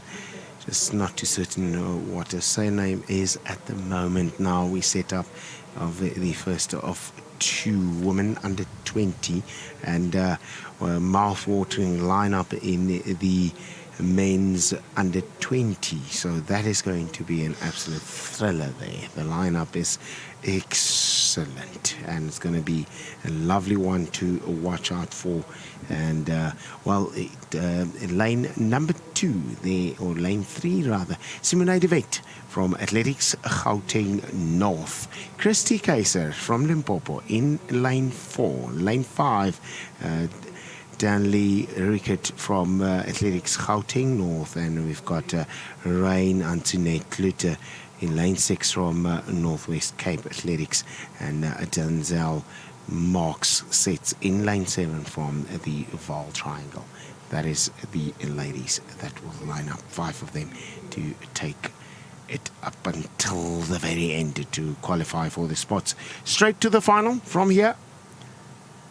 Well, top 3 straight to the final, and then 2 fastest losing time, so to speak. So lots to run for. Both heats, 5 athletes. And Gauteng North certainly very, very dominant at this early stage of the championships. Well, we are snapping on time as to the program. 12:30. It's the time when this race is supposed to get on the way. Surely the officials will chop down, because the athletes are ready, will chop down some of that 8 minutes. Well, they've been told 8 minutes. You can see them easing off a bit and getting out of the sun. For now, they'll be getting themselves ready 8 minutes away from time, and it's going to be a lovely one to watch. The second heat features one that wasn't at the Athletics Schools Championship, is Rabetu Mokolwane then from Gauteng North. So the favorites should be taking it nice and easy. There she is in the colors of Gauteng North, stepping out of the track. Then lane 8, Simone de Wet. Lane 3, Gauteng North, Christy Kaiser from Limpopo in lane 2. A beautiful shot. The view there from Potchefstroom, the long jump athletes just going to their coaches just for a bit of advice.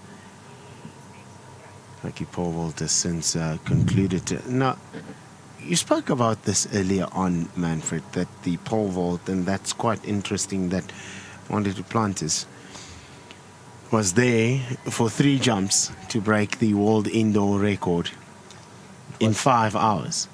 It was an absolute insane evening, and Manu Duplantis obviously not being able to run or to jump because there were track events going on that were underway, and such is the caliber of Duplantis that he was able to pass over heights because he just knew he was going to get there. So he sat there for hours on end. It was intriguing to see how do you stay warm and supple during that entire time. And focused the whole time. 5 hours. Well, surely you learn it over the course of time to switch on and switch off when it most matters. Well, one thing that was very, very obvious at the World Indoor Championships, and you see it everywhere you go, is the camaraderie amongst the field event athletes. Nobody moved from the shot put men. Nobody moved from the men's pole vault. Nobody moved from the women's long jump, and they egged each other on.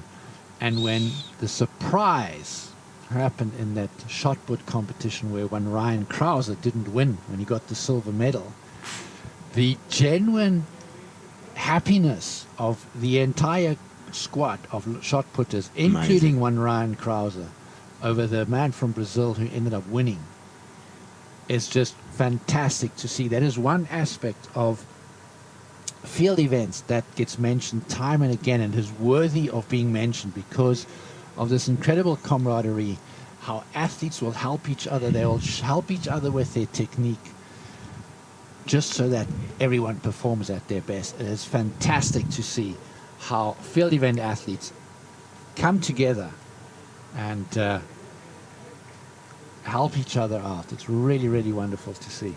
An epiphany of that was exactly when the 2 giants, the gentle giant in Bloemfontein, in the men's shot put, that camaraderie. And I remember in 2018 when Carl Blichnout went with his counterpart Visser, and they just pushed each other. It was only 2 guys that pitched for that final, and they kept on going. If it was Visser's turn to have a bash at it, and like, come on, come, let's go. And it's only 2 guys. It's absolutely amazing to witness and see that. Well, shot put also on the rise again in South Africa. It's been a long time since we've had a rivalry. Janus Roberts, of course, very dominant for many years. Before him, Burger Lamprecht Sr. and incidentally Burger Lamprecht Jr. will be competing here in the shot put all the way from the States. Wow. And again, alluding back to conversation with one Jean Verster, who of course is the head of track and field on behalf of Athletics South Africa, and is also the president of the host province here. So a very, very busy man is Jean Verster. But he was telling me that Birgit Lamprecht Jr. Was needing to, because he's in the States, needing to be able to compete here, and Jean making a plan to get the man here to be able to. That's just amazing. And and that's what it's all about. Is and we're seeing this also, that Wade van Niekerk has said he's looking forward to come to South Africa to compete in the national championships all the way from America. Dom Scott Erfurt, who is on fire. Wow. Is winning that 5 kilometer the other day, running the second fastest ever half marathon by a South African. Only Alana Meyer has gone faster. She's in form. So looking forward to see her coming back. But coming back onto the track now after a brief respite is the first of the women's heats of the under 20 400 meters. And just to run through that lane draw for you again on the inside, Simone de Wet, Athletics, Gauteng North. From Limpopo Athletics, Christy Kaiser in 4. Delaney Rickert of Gauteng North out in lane 5. Rain Antoinette Klute in 6 from Northwest Cape Athletics. And Denzel Marks in 7, Athletics, Val Triangle. Heat 1 of 2. First 3 immediately through to the finals. Lots to race for.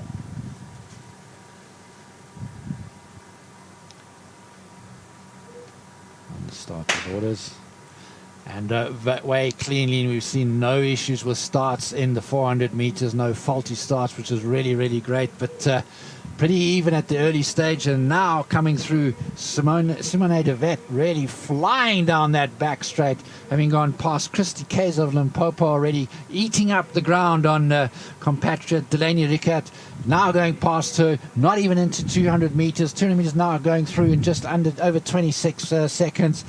And Delaney Rickert holding on, but it is Simone de Wet who's absolutely flying around that bend. Delaney hasn't given up, and she starts to come back as Simone de Wet starts to tie out. That first 200 meters, she went out like a bomb. And that earlier comment about wading through treacle, that's what she's doing right now. This is where it really begins to hurt. De Wet hanging on, Delaney coming through. These two will go to the final, but De Wet just ahead of Delaney. And some tired faces out there. It is very hot Tabo out there on the track. And remember, the heat reflects from the track as well. They had to sit there and wait for a bit. But Simone de Wet winning that heat in the end fairly comfortably from Delaney Rickert. But why did she go out fast? And those last 80 meters were a struggle. She absolutely gave it everything. You can see that she was absolutely gutted. Well,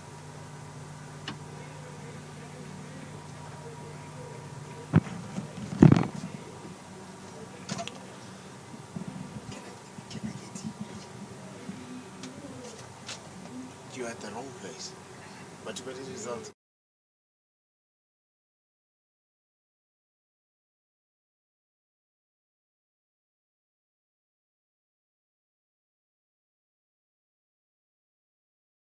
One, and it's going to be women under 20 400 meters, the 1 lap.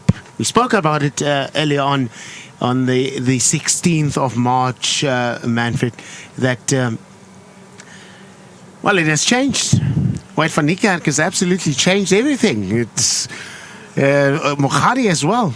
It's no longer just the 100 meter that is a full-on sprint. It has become the 400 meters as well as Tsepo 800 meters has also become a full-on sprint. Well, the man who turned the 800 meters into a sprint was one David Rudisha, who in 2012 won the Olympics in a time of 1 minute 40.99 seconds. And at one stage we thought he was even going to break the 140 barrier, and he was leading from the gun, a world record run from the gun. The 800 meter is now a flat-out sprint. 1,500 meters is going that way.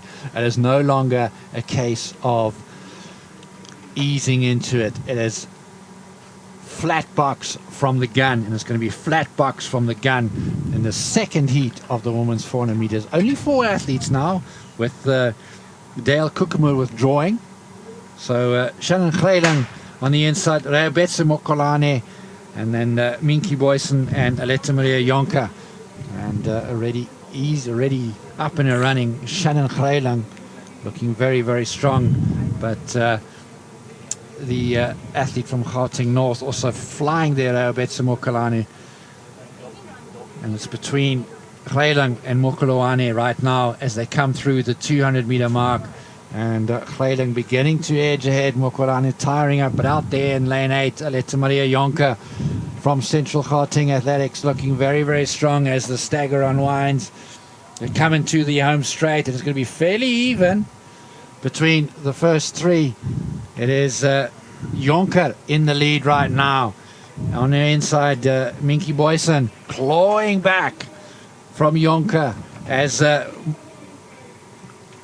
is Boyson coming through there, just pipping Jonker on the line. And well, she wanted it more, though. She wanted to get into that final. Didn't even need to go out that hard, but it's all about that position. And now here we enter a special moment. 400-meter men under 20. The first of two. The man, the poster board face in 400 meters of the juniors and youth. And let's watch out for the man in lane number 1, starting in 8. Michael Polser from Western Province sits in lane 8. Cornel Smith from Central Northwest sits in 7. The man in lane 6 is going to be from Mpumalanga, Vukani Ngwenya. He's going to be chased. Well, he's not a man to be out-reckoned, is Vukani there in lane 6. Divan Flock, also another fantastic runner in the 400-meter event, sets in the colors of Gauteng North, lane 5, and then fantastic sprinter, 100 meters, 200 meters, converted, still heavily strapped. There is the man from former Westphalia KHS man, Dalen Willifant, sets in lane 4. Lane 5, Sladen van Staden from Gauteng Central sets in 3. Vian Martin sets in the colors of Boland in lane 2. Lane 1, Live Pillay. Poster board face. Will he get there? Well, Life Pillay, the heir apparent to one Wade van Niekerk in the men's 400 meters, of course, competing in the 4x4 meters relay event at the Olympic Games in Tokyo. And being coached by a former 200 meter sprinter, Corne Duplessis, and his wife. Lyth, obviously, I remember in 2012 doing a documentary on the relay squad. Lyth not being able to, although he was on the squad, not being able to train with the squad at the camp because of an injury, and lots of rehab done. And here he is now, and looking really good and back to his old self is one Lyth Pillay. Tall figure, very unassuming young man, and has the inside lane number 1. It's going to be a problem. Well, Wade certainly showed that lane 8 is not a problem. So lane 1. Speak to 10 different athletes and you'll get 10 different answers about the lanes. They say lanes 3, 4, and 5, and 6 in the 100 meters on the straight are the lanes that you want, but they're all the same. Obviously, he's going to have a clear look at everyone from the inside. He's absolutely going to know what's happening from the word go. So the whistle has gone, signifying that it is showtime. It is 400-meter showtime. 1 lap. Pillay, Martin, van Staden, Olifant, Flock, Ngwenya, Smith, Polser.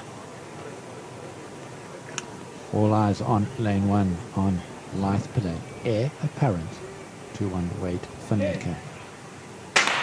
Top 2 go through automatically to, sorry, top 3 automatically going through to the finals, and then it's all on time as Lyth Pillay up and is running very comfortable, already going past Vian Martin and flying down the back straight as Lyth Pillay looking strong, looking injury free, and it's a fantastic effort by the youngster, as they go through 200 meters in around about 23 seconds. Now he starts to eat up on the inside. Lane 1, to answer your question, not a problem for this man. As he comes into the home straight, comfortably in the lead, easing up already. The tall figure looking around, very, very comfortable, as Life Pillay has easily 46.8, and the man from Gauteng North coming through there for second, Divan Flock. But this is the mark of a master. Life Pillay just walking off the track. The man is in shape, very comfortable, not out of breath. Started looking around in the home straight.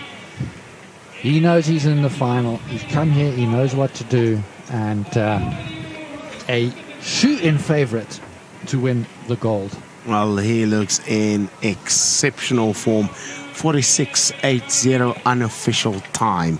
Well, he's gonna finish in one of the top spots, as we see some of the guys just already saw Dalen Oliphant with a slight injury, heavily strapped on his one leg, and see the man there in question. Lane 4 belongs to Chart van der Walt, who is one of the favorites in here. Next to him, out of picture, is Team Tinkulu, also took part in the Bloemfontein leg of the Continental Grand Prix. Team Tinkulu in lane 5, Mpomalatsi sits in lane 6 in the colours of Gauteng North. Tiam Isa from Transkei sits in 7, and Munyaki Mkontwana sits in lane 8, there in the colours of Northwest Cape Athletics. Lane 1, Jaden Lee de Villiers from Boerland, and in lane 2, Morgan Mayen from Limpopo. Ryan Udan in the colours of Eastern Province sits in 3. This will be the final of the heats for this morning, and we'll have a short break around about 20 minutes or so before we go into fireworks time. The first semi-final, the boys under 16, that's coming to you at 1:10 and that is going to be fireworks.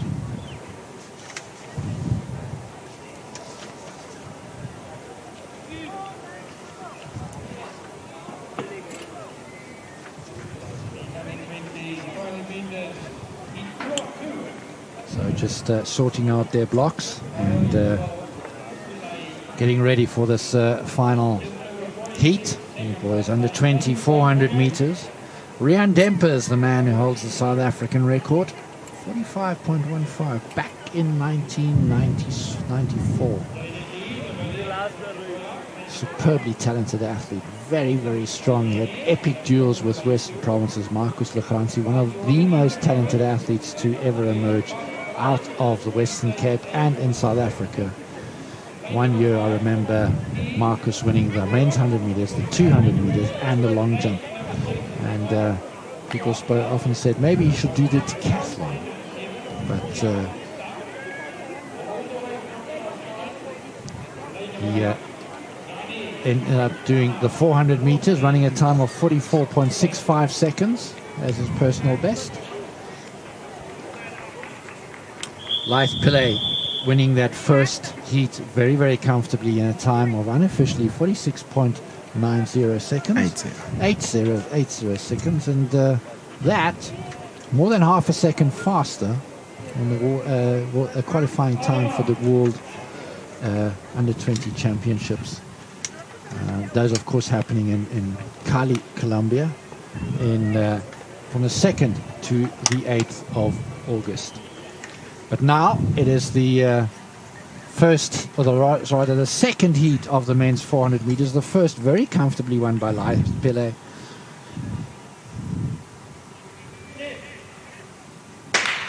Well, lovely away the men to look out for lanes 4 and 5, Chart, Van der Walt and Team Kulu, as they have already set themselves apart from the rest of the guys, already up on their shoulders. The man there from Pomalatsi from Gauteng North trying to stick around there with them. He can sense them and feel them, and there he ties out 24 seconds at the 200 meters. And the man on the outside, Tia from Transkei, feeling the heat.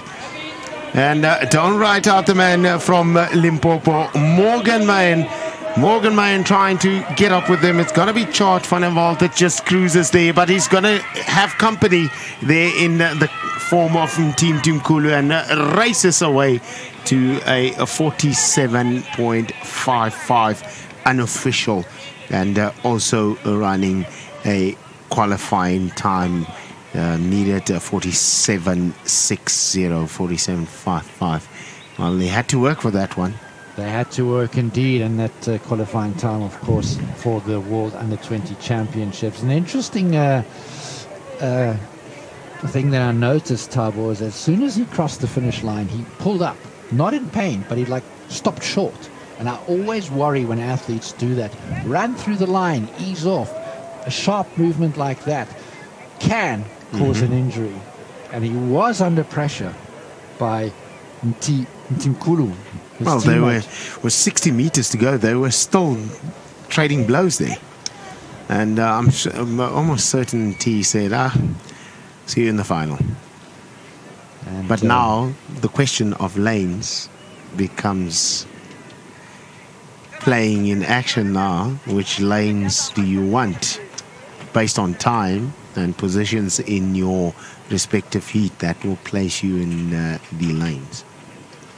Well, we'll know in a short while who goes into which lane, but we've got 25 minutes to go before the first of the boys under-16 semi-final, and that of course is going to be quite the cracker. Quite a cracker. Already sparks, fireworks have flown. These are now semi-finals. So now we get back into that conversation we had earlier on. So all of our stories get together because they've come out of the heat stages now. Now it's all about qualifying for the next round, and then the title will be in question. Well, indeed. And lots at stake here for these youngsters. Already we've seen a number of World Championship qualifiers. We've had a number of young athletes giving the more senior of these young athletes a bit of a scare, and in particular in the women's under 18 100 meters. And, speaking about seniority, beg your pardon for jumping there into the door.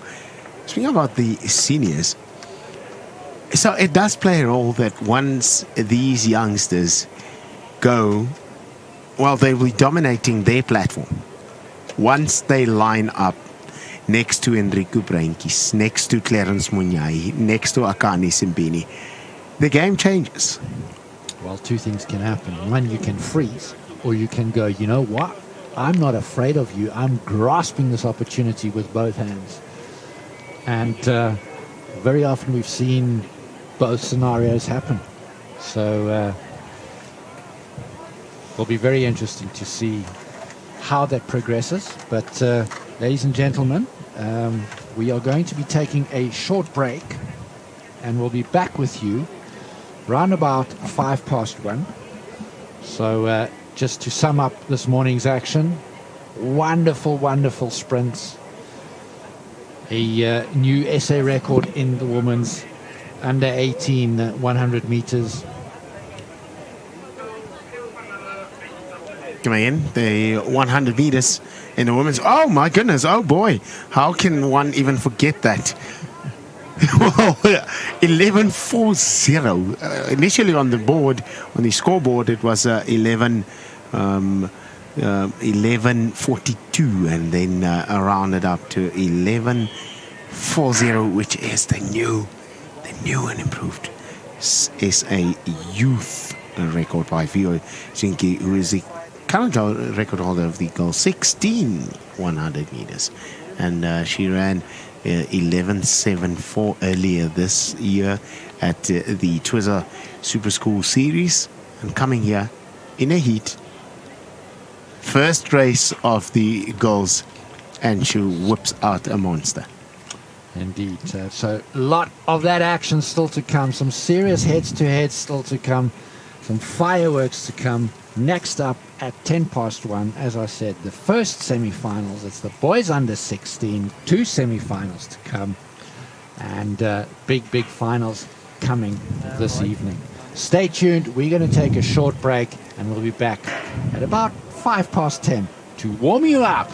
Sorry, 1:05 to warm you up. Backtracking. This morning was explosive. You want it back again? I want it back again, and that's what we're looking forward to.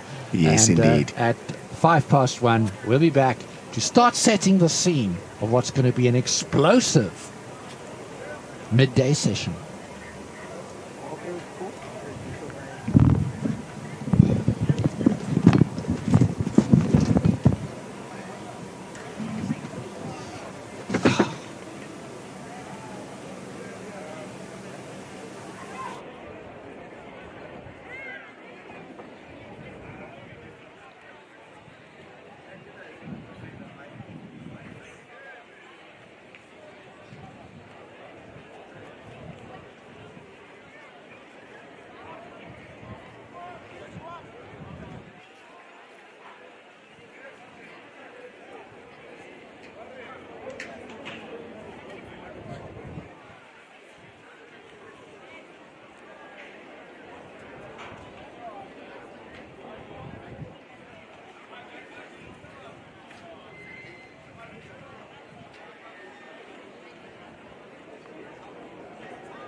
So 10 minutes to go to our first medal presentation for the under 20 men 10,000 meter race walking, the under 18 men 10,000 meter walk, the under 16 boys 5,000 walk, and the under 18 pole final. That medal presentation in the next 8 minutes.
Whoa, whoa, whoa.